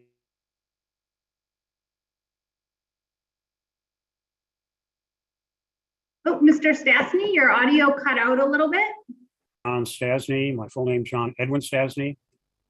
Well, You're good perhaps now. I move closer Continue, to I'm sorry. the screen. All right. My full name is John Edwin Stastny.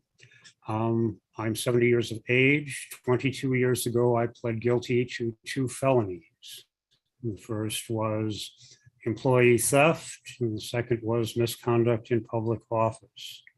They are both very severe kinds of things, but I cooperated fully with the investigators and with the prosecutor. I sent restitution of the money involved, something a little over $34,000. A fine of 12,000 and some dollars, 400 hours of community service, 5 years of extend 2 years for the misconduct count. I was a city clerk treasurer at the time, and so the misconduct in office did apply. I proceeded to serve my sentence. I made the restitution. I did receive money from my mother to assist me in that. I had some money of my own, but not enough to cover everything. The amounts owed are completely paid. In addition, I did the 400 hours of community service, most of it in projects for the New Lisbon Library and for the Juneau County Historical Society, but some other things as well. I was released from probation in April of 2003. The probation of 5 years was cut short, and I had completed the concurrent 2 years for the misconduct. I was employed for most of the time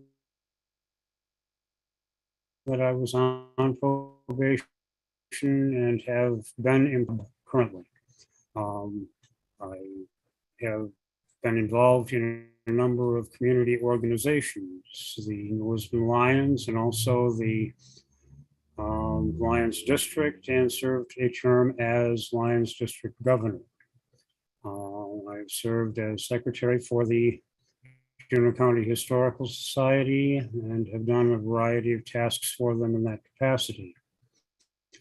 In addition, I am secretary of the New Lisbon Cemetery Association, having charge of the New Lisbon Cemetery. I've acted as troop committee chair for the local Boy Scout troop for over 20 years.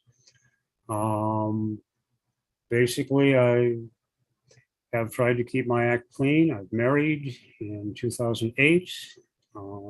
We are making this marriage work together.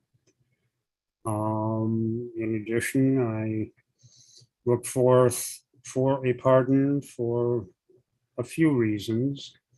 A pardon would benefit me greatly in the stance that I take against those who are in a similar position, particularly those who have suffered from zero tolerance policies. I did have a job that I was forced to resign, that I was doing well and that I enjoyed doing, but because somebody forgot to tell somebody else that I had disclosed my criminal record, I was told I must resign.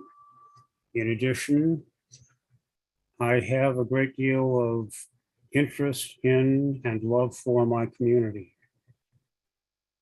I could easily find myself running for public office.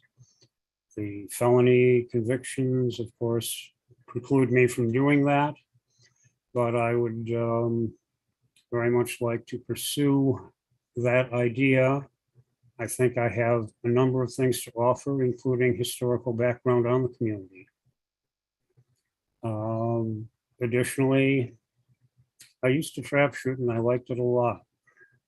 I wrote about it. The owner of a bookstore read one of my trap shooting stories and said, "You should get this published."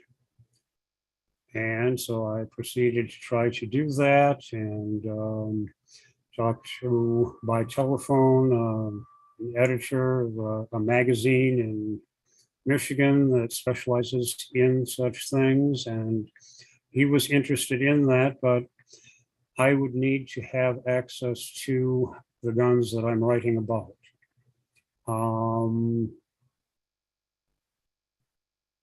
That's pretty much the long and short of it. I'd be happy to entertain any questions. Thank you, Mr.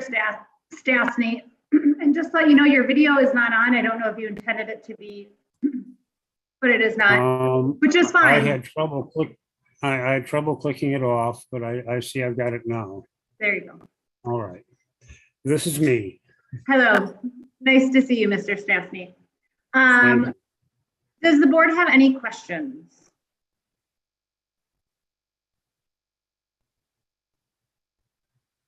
I was curious about what has your relationship been with the city officials that would have been impacted? It sounds like you're very involved with your community, but the city officials that would have been sort of part of this investigation and probably dealt with the fallout from this. Have you had communication with them? What is your relationship with those individuals, like the mayor, the common council? I consider them all to be friends.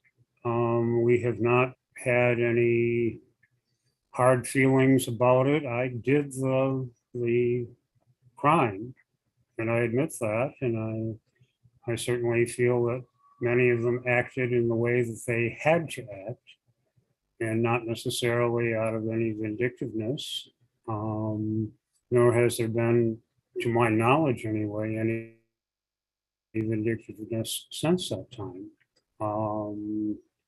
I certainly don't blame them for the things they did, and well, they're not in my immediate circle of friends. I certainly do not feel any animosity toward them. Okay, thank you. Any other questions from the board? Oh, I had one other question. You said your mother helped you with the restitution. Were you able to make efforts to pay that back, or that was to come from my share of her estate? Got it. And she has passed. I did not take money from her estate after her passing. And so I did care for her during the final years of her life as much as I could before she was required to get more service than I could provide. And she spent the last 11 months of her life in a nursing home. But prior to that time, as she began to decline, I provided first person and 24-hour assistance as best I could. I did visit her every day in the nursing home. Thank you for that. And so there was some communication from the victim in this case, and they made the assertion that a significant hunk of the money had been used to purchase a significant amount of firearms, more than 400. If that's true, are you a collector? I was a gun collector. The basic things that I spent it on, I really can't give you a dollar by dollar sort of thing. Certainly, some of them did go for firearms, but some of it simply went that I needed some money and I just took it. I had never intended that it be my money. I had always felt that it was a loan that I had taken and intended to pay back. I had not complete was stated as having been taken. But I certainly feel that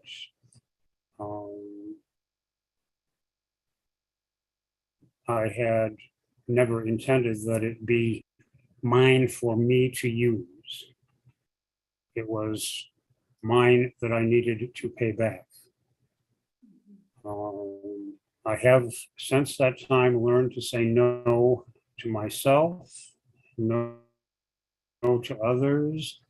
Part of it was involved with credit card bills, and I no longer have a credit card. of the gun collection. Most of it has been sold and not in my ownership, but not possession. I certainly have complied with the requirement of no possession. Some friends are holding some guns for me as bailees, but I certainly don't think I'm going to go wild if I get a pardon and go out and start trying to catch quarters on the street to rebuild a collection.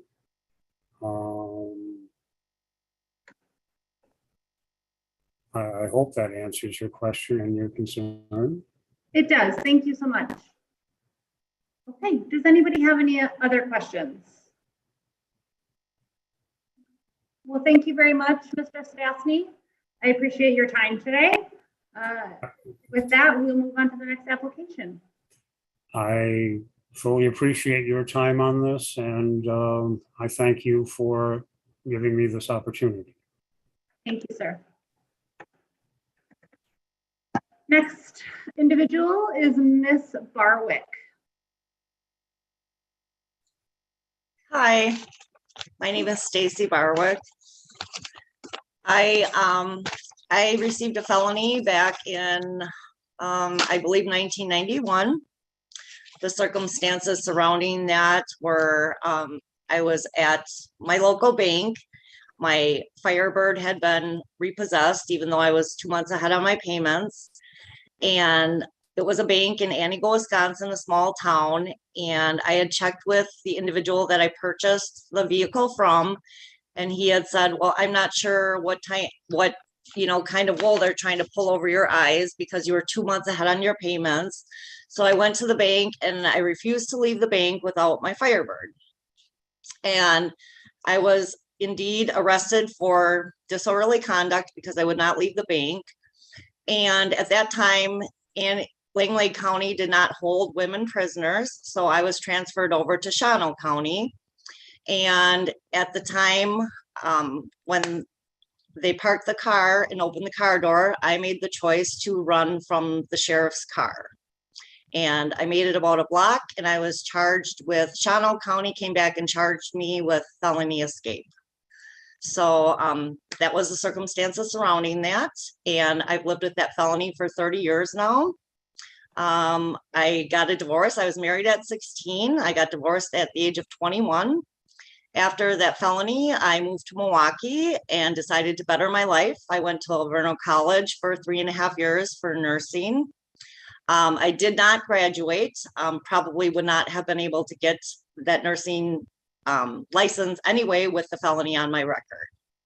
So 15 years later, I've paid back that debt to Alverno College. I have then went on to school for medical billing and coding. And 2 years ago, I went online and became an insurance agent. So I was able to obtain a license from the state of Wisconsin to become an insurance agent. For that, I'm very grateful. And I have raised 4 children. My youngest is 17, straight A student, and very proud of his accomplishments. And I am currently working in a factory, and I would hope to go on and obtain a better job at some point in time. And a felony, not having a felony on my record would help me do that. Thank you, ma'am. Yep. Does the board have any questions for Ms. Barwick? I do. Yes, Judge Kramer.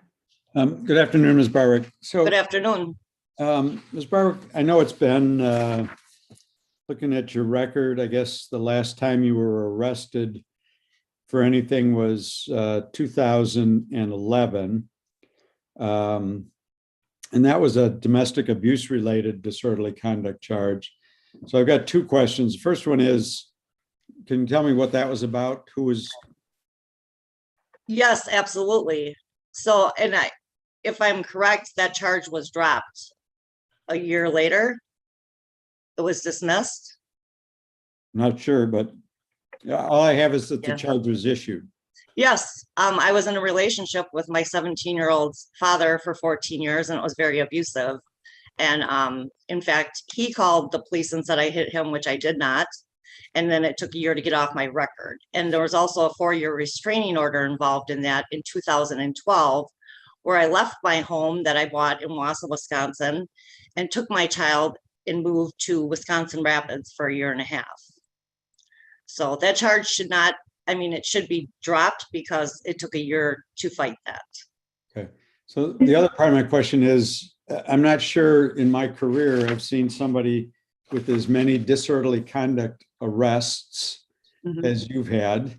Now, granted, they were all quite a few years ago. And as I said, the last one was 2011. So I would interpret that as seeing someone who was quite combative and argumentative at that time. So my question is, what changed? Why, what happened that you suddenly stopped getting into all these arguments with people? Well, like I said, I was in a very abusive relationship. In fact, my son was born in 2005. My child, who's 17 right now. And in 2005, I went after I had my son. He aggressively raped me during my postpartum period, which I was supposed to be on pelvic rest. That means no sex. So I went to the Marathon County, courts, and I filed a restraining order. And all they did was let him file a restraining order back against me. Little did I know until I did more research that this happened to 2 other women before me. So of course I dropped the restraining order, but then in 2012, I went back to the courts and I asked them again, and they were not going to give me that restraining order. And I said, not even with, this physical evidence that I had my finger broke in a public place. And all of a sudden the judge changed his mind and he did grant that 4-year restraining order. And that's when I decided to leave with my son, like I said, and move to Wisconsin Rapids for a year and a half. I mean, there's been a lot of forgiveness in that time frame. And I don't talk to him on a regular basis, but we, parent a child together.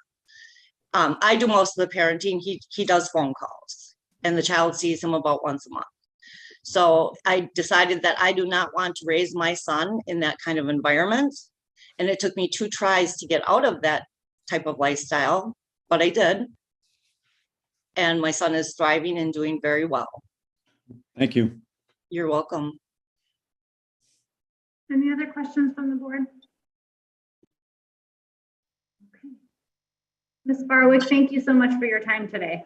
Thank you. Have a good day. You too.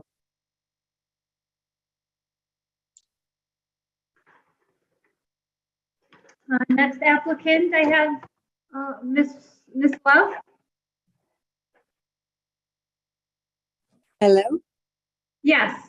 Yeah, that'd be me, Cynthia Cook. Oh, wait. Did hold you on, say? next one, or did I screw up? Right, next application is Rhonda Love. So you're not quite up yet, Miss Cook. I'm sorry. No, that's all right.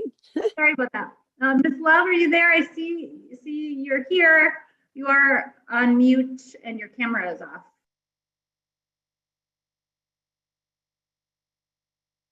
Okay.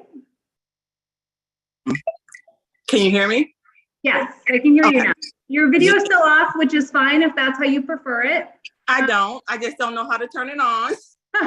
There will be a button that looks like a little video camera that you should be able to turn it on. Okay. You can still hear me though? We can still hear you. And if you can't figure out the video, that's okay. We can proceed. Okay, we'll go ahead. Hi, my name is Rhonda Love. I received a felony in 2000. It was party to a crime in a business setting. I worked at a bank and was friends with some coworkers who used my login to put money in their own account and also mine. I didn't have to pay restitution because the money was still in the bank. I got 2 years probation.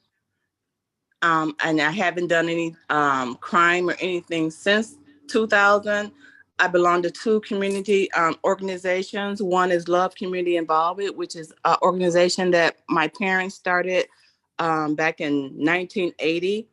I'm also a Eastern Star. I am disabled at this time.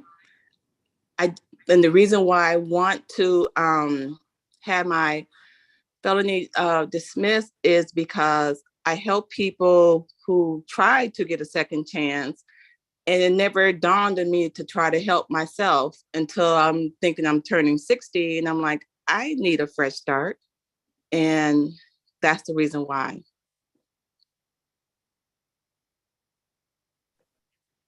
Thank you for that. Any questions from anyone else on the board? Judge Kremers? Ms. Love, can you tell us why you decided to get involved in this scheme to try and defraud the bank, to put money in your own account and others?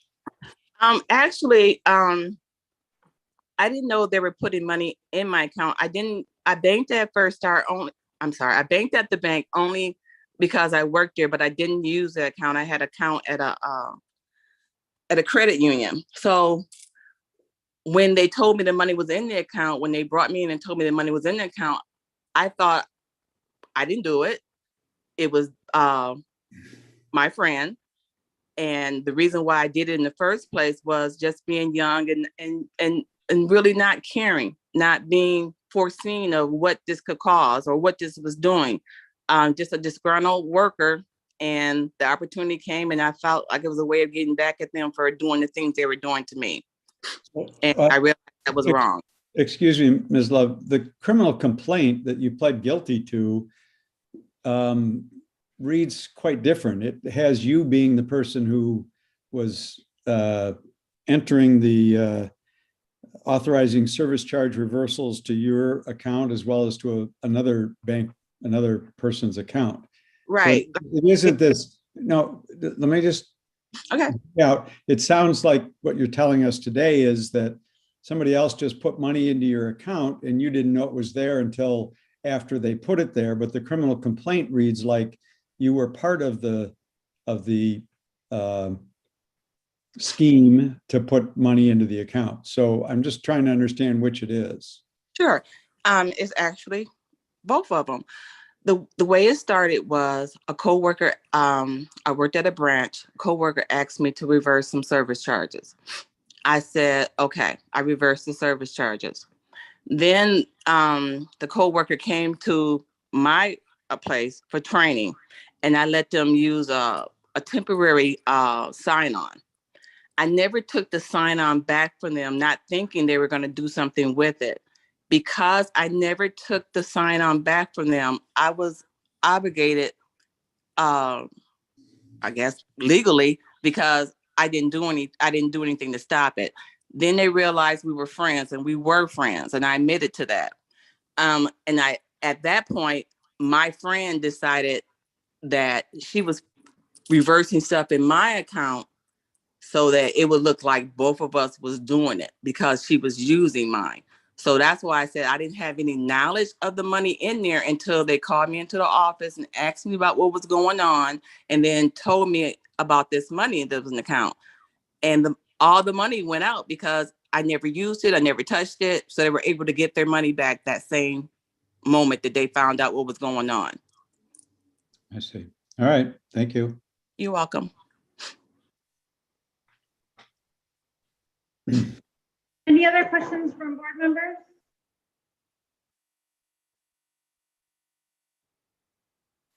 Ms. Love, did you say? No, never mind. You answered this question. My apologies. Oh, okay. Any other questions or anything you'd like to add, Ms. Love?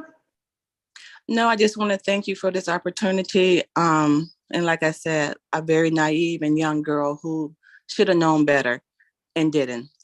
And I do apologize for my behavior back then. And like I said, since then, I have been a model citizen. I try to get back to my community, and I just hope I can get a second chance.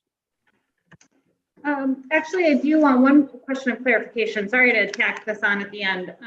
Did you say that, are you currently on disability, ma'am, or are you working currently? I'm on disability. Okay. You have a wonderful weekend. Thanks for your time today. Thank you.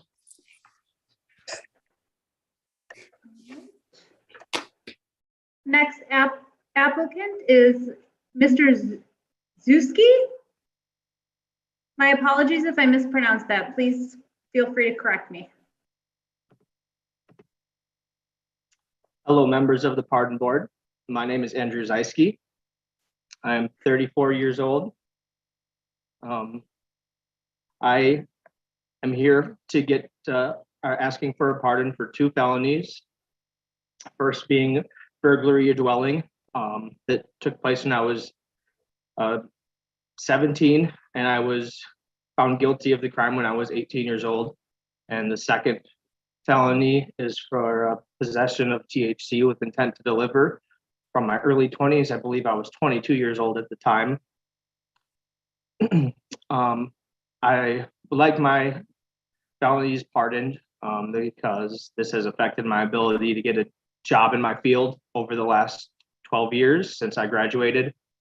I went to school at MATC for graphic design, and since I graduated, I've applied for numerous graphic design positions in the Dane County area and beyond, looking for somebody that would look beyond my felony convictions.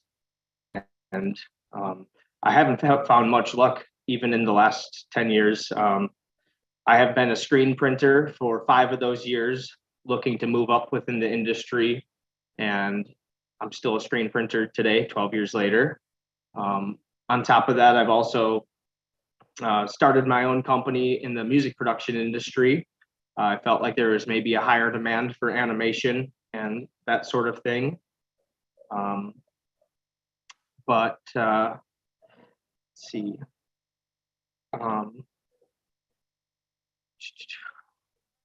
Sorry, I'm just got a little lost in track. No, take your time. You're fine. Okay. So I guess with that, I feel like you know, it's been tough to find a job is one thing, but also I want these, you know, I want the expungement for my family. I know that people feel they look up our last name in CCAP and they can, you know, see these things that I had done in my past, and they might bring judgment upon my family. And I have a really great supportive family. And lastly, one of the biggest reasons I would like this is my grandpa, Gene Zieski, who just passed away last week. He has a cabin in Ontario, and I haven't been able to visit that cabin and be a part of my family's vacations there since all these things happened.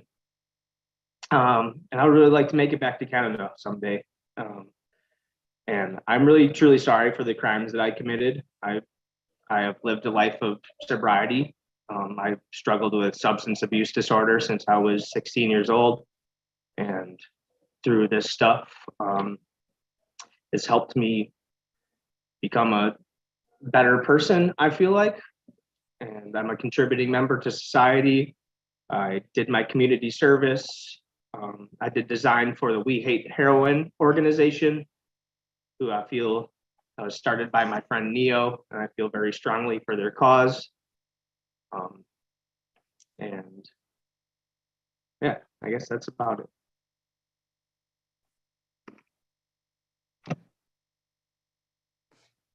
Any questions from board members? Judge Kremers? Good afternoon, Mr. Zieski.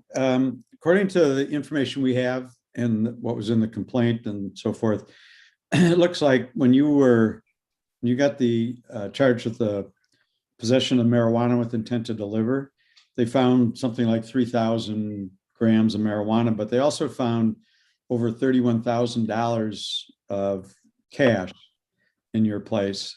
Was that money, that $31,000, was that proceeds of selling the marijuana?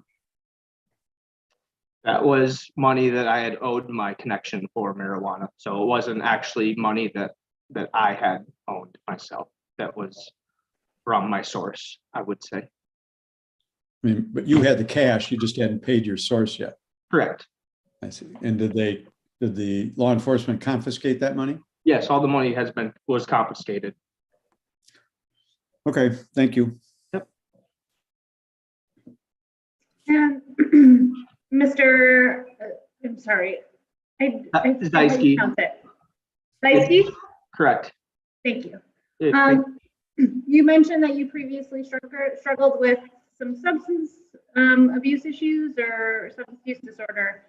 What do you do now, or what have you done in terms of treatment or ongoing treatment to deal with those issues? And are you currently sober? I am currently sober. I've been in Narcotics Anonymous for going on 12 years now. My sobriety date's February 10th, 2011. And I'm staying strong. Congratulations on that. Thank you. That's great. I do want to go over, in your application, you didn't mention this, but it is in CCAP that there had been a restraining order against you in 2011. According to your record, that was superseded by a number of arrests that look like they were possibly related to some domestic altercations, or some like disorderly conduct type altercations that didn't lead to convictions. But based on the timing, I suspect they all sort of exist together. Can you speak to that, particularly? Yes. So after that last what happened when my house was like raided, and my last felony had happened, my ex and I had lived with each other. Like actually, we were living in two different places, but we spent a lot of time in both of our apartments. But then after this, we ended up moving into a place together, and it just wasn't a very happy relationship. And the restraining order came about when I had moved back home with my family. I was trying to get my belongings back from Taryn, and she was not happy. And so that's where that stemmed from, was I was trying to get my stuff back. And in the restraining order hearing, I had said, that it's not really about the stuff. I wish that we could be friends, and it ended on that note. And we ended up still becoming friends years later. But yeah, that's where that restraining order stuff came from. Okay. Yeah. Thank you. Yep. Thank you. Any other questions from the board? Okay. Thank you for your time. Appreciate you guys. You have a great afternoon and weekend. You as well. Thanks.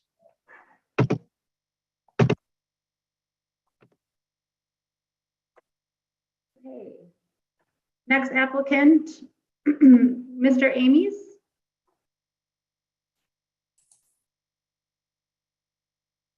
Go ahead, Mr. Amies, please introduce yourself. Pardon? Could you hear me? Okay. All right, can you hear me? Okay. Yes, we can. Good afternoon, and thanks for your time. My name is Gary Amos. I'm 64 years old. I live in Poplar, Wisconsin. I've lived in the same house since 1979. And I was an employee for BNSF Railway in the taconite facility in Superior, Wisconsin for 35 years. It was a great employer. I went there right out of high school. And I was very thankful for that job. In 2005, I had a hunting accident. I fell out of a deer stand. I broke my back. And I was out of work for 8 months. It was a life-changing event. It was a very difficult time for my family and I. I had 2 kids in college at the time. Through hard work and therapy, after 8 months, I was able to be released to go back to work, but I couldn't return as an operator mechanic like I left the job. But they did offer me a position to be a purchasing person for the material department at the taconite facility, which I was aware of. I mean, I worked with the facility all my life. And so I would buy parts and equipment for the facility. We had an operating budget annually of 1.2 million back then, and it was a lot of money. So between 2007, 2011, I purchased some material and parts and different things for my own personal gain using my company credit card and through accounts that I had with the company at different local vendors. I'm very ashamed and embarrassed for my actions. I couldn't be more sorry for what I did. When arrested, I didn't deny what I had done, and I offered to pay restitution for whatever I had ordered for my own personal gain. I paid in full 53,000 some odd number before I went to sentencing. And when I was sentenced, I was ordered to serve 120 days in jail, which I did not have to serve any time in jail. I did it at home with a monitor, which I was very appreciative that they let me do that. I checked in every morning with the jailer. I did 100 hours of community service, which I did with the town of Amnicon, where I live, grading roads, mowing roadsides, maintenance on their equipment. I wrote a letter of apology to BNSF, and I sent it to them. I also wrote a letter to the employees that I worked with. There was 100 employees there at the facility that I worked with every day. We're part of our family. I went to counseling at Lutheran Social Services to help deal with the PTSD I'd been suffering with. And I was unaware of that until after I went to counseling, what was causing me some problems. But I did 2 years probation. I never missed a meeting, and everything went very well. I have never had any other, as much as a parking ticket in 45 years. So until this theft charge, I continue to volunteer countless hours over in my community. This week, I'm currently working on a new open air pavilion that our Douglas County Superior YMCA is building on Lake Nebagamon. I'm kind of heading that up with a crew of volunteers to do this for day camp. I volunteer with the Blue River Riders Snowmobile Group. I operate groomers and clear trails and work on the equipment for them. I'm on a scholarship committee for the Maple and Superior school districts. I'm very active in the youth sports and activities. My wife and I are the caregivers for my mother and father-in-law. Not a day goes by where I don't think about what I did and how I hurt my family and all my friends and my employer. I pray every day for strength and guidance to be a better person in our community. I have a large support group helping me become a better person and a community member. I have 9 siblings. We're from a large Catholic family. We were raised better than this. We went to Catholic schools. I'm so ashamed of what I did. I have 4 adult children who are all professional people in our community. They all work for the school districts in our area and their spouses. I have 8 grandchildren. But most of all, I have an amazing wife who I married when I was in high school. We've been married 46 years. If given a pardon, I'd like to teach hunter safety again, which I used to do, mentor and coach our high school trap teams who they're always looking for people to help with. And most of all, I'm with my family and grandkids and teach them the importance and respect of handling firearms. Please consider giving me a second chance. Thanks again for your time. Thank you, Mr. Amies. Do any board members have any questions?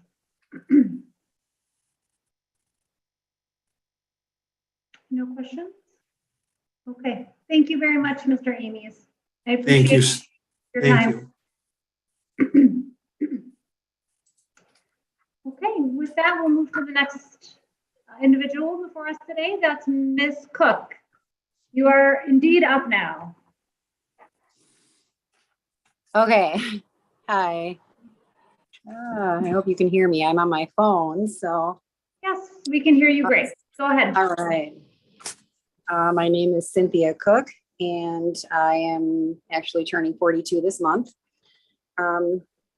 My crime was, let's see, in 2013, It was transporting and manufacturing less than 200 grams of THC in a school zone, which I got 3 years of probation. I did have to pay some fines, and I did have to do some community service. I'm not sure if this was related to this crime, or there were a couple that I got in that summer. This just happened to be the felony, and I did all of those things. I completed them all, and to be honest, I never really accepted responsibility for it. This is basically what happened. I was dating a guy, and he wanted me to go visit a friend. Hey, I'm going to introduce you to my friend. I said, sure, let's go. Well, since he drank, I drove his vehicle. So I drove his car and we went to his friend's house. He ended up selling a bag of weed to a CI. Apparently they had wanted him for other things. And so that CI had said, you know, he was there with a girl and my name was brought up. And of course I was called in, and, you know, I knew the purpose we went there wasn't to go sell a bag of weed. It was to meet a friend, but I did know that he did those things. And so I basically didn't take responsibility for a lot of things I did. I hung out with a lot of people who drugs, drinking, just made poor decisions, and I would turn a blind eye to those things. And I thought, you know what, I really wasn't the one selling it, or I wasn't the one doing it, but I got caught up in it. The severity of it, I didn't realize that until later in life. When you really live through having to accept the things that you did, take responsibility and ownership. And let's see, in 2013, late, I got pregnant, and I ended up having twins. In the end of 2014, I knew that my lifestyle, my friends, everything about it just wasn't for it to have, you know, it wasn't for raising children. So I knew I had to get away from how I was living. It just so happened, I knew somebody that lived up in Oconto Falls. I had come up here, I saw a for sale sign, and I went for it. So I moved into the trailer park. I not knowing anybody. I didn't know anybody up here except for my mother. And she passed away 2 months after I moved up here. So that was the only family I had in the area. It was basically the loneliest, the hardest, but the most rewarding 3 years of my life. We moved in, my son was diagnosed with severe autism, and because I had to stay home with the twins and I didn't know anybody, I didn't have anybody to help me, I had to stay home with them, and I worked very hard with teachers also, with my son. And finally, when they went to preschool, I found a part-time job just a few minutes away from home at an assisted living and memory care facility. When I went in, of course, she brought up the felony. She said, I'm not going to let that stand in the way of hiring you, but she wanted me to tell them why they should hire me. And they did. She gave me that chance. And I worked there for a good year, part-time. When the kids went to school the following year full-time, they wanted me to come on full-time, and I accepted. I took on the job of head housekeeper. So I am now in charge of both buildings, in the memory care and the assisted living. My son was re-diagnosed just last summer. He is now he is no longer disabled, and he has high functioning autism. So we all were doing, you know, that really made a difference, me staying home with him. And I am still currently employed at these homes. Let's see. I have so much written down. Let's see. This all just, in the past 3 years, I worked really hard as far as bettering my life the way I needed to. We needed a vehicle. After I got this job, I purchased our first vehicle. I knew that the house we were living in, it was from 1977. It was starting to nickel and dime me. So I went for something that I had never thought that I would get. And I applied for a new home that they brought in last year, a 2021 brand new trailer. And I was accepted. We moved from the oldest trailer park, or the oldest trailer in the park, to the newest trailer in the park, which was something I never dreamed that I would be able to do. We have a wonderful community. I made some really good friends, and basically, I see my children watching me. They see everything we do. And for me, I really wanted to be the person that I said I was, and I never could be. I wanted my family and friends to be able to trust me. I wanted to believe in myself. And like I said, my children just see everything. You don't want to listen to your parents when they tell you, well, take it from me. They're just not going to do that. But now I can not only tell them, but I can show them, if you want something bad enough, you don't have to let your past define you. It definitely makes you who you are today, but it doesn't have to define you. I have a lot of friends who have children who come to me, for advice. They just come to hang out, and it's something I bring up. I used to be that person who said it doesn't matter who you hang around with. They're not bad influence. I can make my own decisions. Well, that's entirely true, who you surround yourself with. It makes a big difference. And now I know the difference, and this is kind of the last thing for me. I looked up the definition of pardon, and the forgiveness part is what stood out most to me. I set myself up for failure a lot in my life, and this was one thing I didn't want to limit myself on. At my job, I could go into caregiving, but I wouldn't be able to pass meds because of my felony. That was one thing. I wanted to buy some pepper spray, being a single mom, just to keep it in my car. And when I found out I was not able to do that, that was another drive. Just having those few limitations, and I don't ever want to limit myself ever again from having to do that. I just currently took on, there's some storage units that a woman up here used to have. And what she did was take donations, and then she would open up and have free rummage sale. Well, she got married and moved away, and she asked if I would take that over last summer. So I did. So I pay for these 2 storage units, and I have tons of donations. People contact me to give me those donations, and then I help single moms, anybody who needs things, fire victims, stuff like that. I enjoy bringing the stuff to the memory care and assisted living. But yeah, it's pretty much my life. My job is my life. My kids are my life. And I would just love to be able to make this final step and be forgiven, not only by myself, because it doesn't matter what other people think. It doesn't matter to a point. It's kind of the last thing you see things through. Thank you, Ms. Cook. Yeah.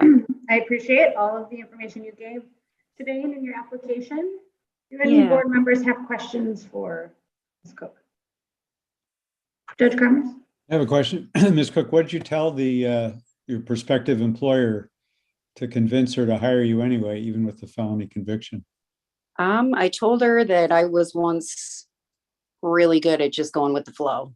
I thought I was doing myself and my friends a community or like a service because they drank and they would do drugs and I would be the designated driver, you know? So I kind of made myself the better person to be doing that. And I would turn a blind eye to everything that was going on. You never think that that was going to affect you. And I told my boss now that that isn't me anymore. My eyes and my ears are always open, and every single decision that you make in life does affect you in every single way. And I said that I just wouldn't let her down and I would appreciate that chance. Same thing with moving into the park. I had to fill out an application for that as well. And that was brought up. They actually voted me role tenant here and paid 2 months of my rent because I paid everything on time. And I proved to them, you know, if given a chance and you actively show that you are changing, then yeah, these things just, I mean, every step of the way. Thank you. Yeah. Thank you, Ms. Cook. Absolutely. Okay. Assuming we have no further questions. Thank you, guys. You're welcome. I hope you have a really nice afternoon and weekend. Thank you. You too. Thank you. Okay. Bernard Bowman? Yes, can you hear me?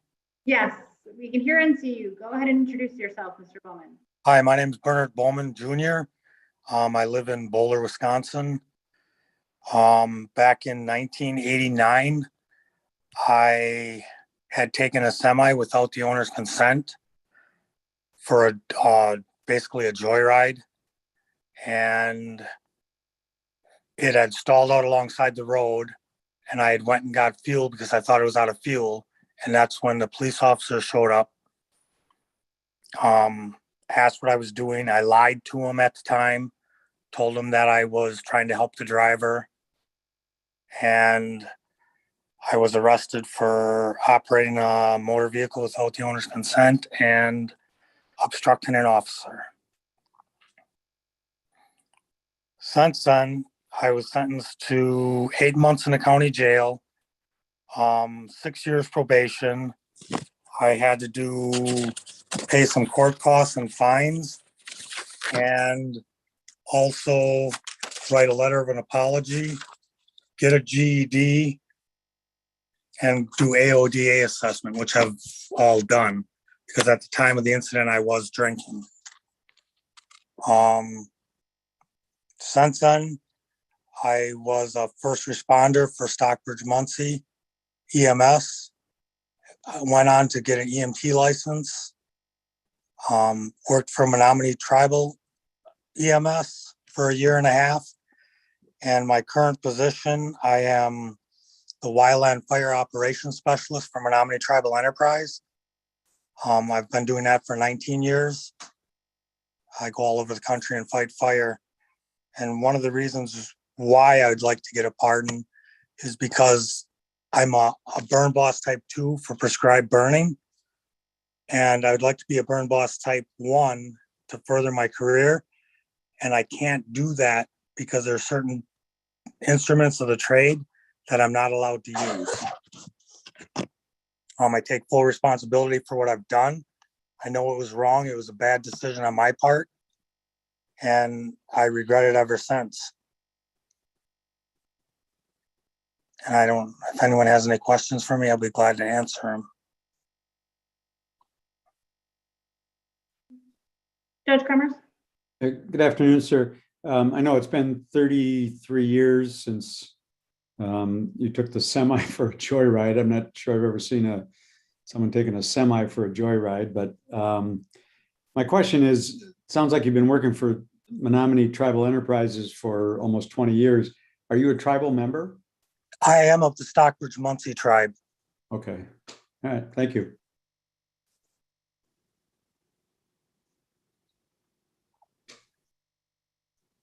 Any further questions? Okay. Thank you, Mr. Bowman. All right, thank you for the opportunity to tell my side. I Yeah. appreciate it. No, thank you for coming in, and you have a good afternoon. You too. Last for the afternoon, we have Miss Garrett. Hello. Hello, Miss Garrett. Hi, my name's Tanisha Garrett. I'm 36. I'm a mom of 3. I just had this little cutie right here. He's 3 months old. I caught a felony charge back in, I believe, 2004 or 2005. I was about 17 or 18. I just had my oldest, she's 20. So she was about a couple years old then, maybe like 2 or 3. And unplanned or anything like that, orchestrating anything, a friend just came to me one day out of the blue. And she's like, I got these blank checks, she had a baby too, we're struggling, no support from our families. Not that it was their responsibility to take care of my child, but just being a young single mother, it wasn't easy at all. So that's something I learned the hard way. And she just came to me, she said, hey, I got these blank checks. I'm like, sheesh, my baby could really use some diapers and clothes and other necessities. So we decided to write the checks out to ourselves, and we went to TCF Bank and we cashed it. I don't think they caught on to it right away. I can't remember because it's been so long ago. I don't think they caught on to it right away, but eventually they did. I ended up being charged with felony uttering, forgery felony uttering. Unaware anything about the law or anything with having a baby, I just hurried up and pled no contest to it just to kind of get out of it, and focus on raising the 2 kids. Well, the one kid I ended up having another baby in 2006. So at that point I had 2 kids. I just pled it out because I didn't want to fight it and, go through all that, the court stuff. And not realizing how detrimental it would be to my future later, as far as employment goes, going back to school because I didn't graduate on time because I was a single mom, young teenager.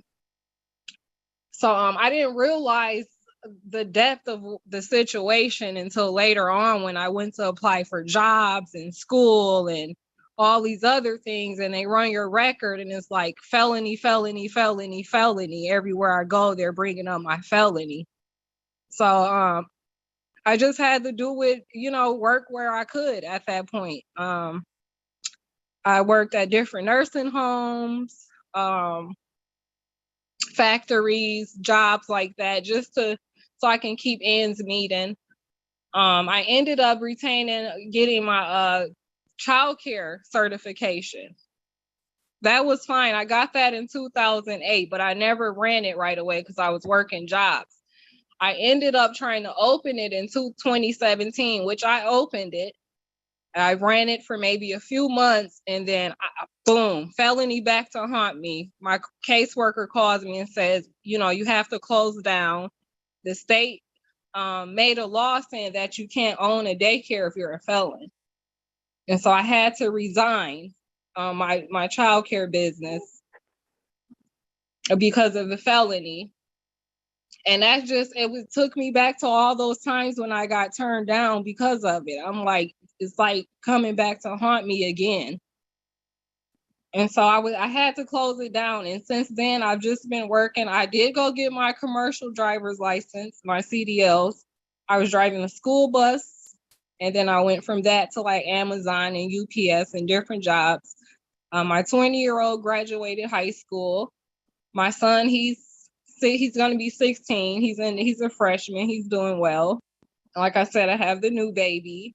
And I just would like to open my childcare facility again, and this time on a bigger spectrum so I can service my community. I know what it's like being a single mom and wanting to make sure your kids are cared for and, while you're working. And that's about it. I've tried to stay out of trouble. I try to mind my business and just live my boring little life. So, but I would like a second chance to open my daycare again. I got so many friends and family who would need it. So, yeah, it'll be an amazing opportunity again. And I've served my probation time. I got off in 2010. I paid all my restitution.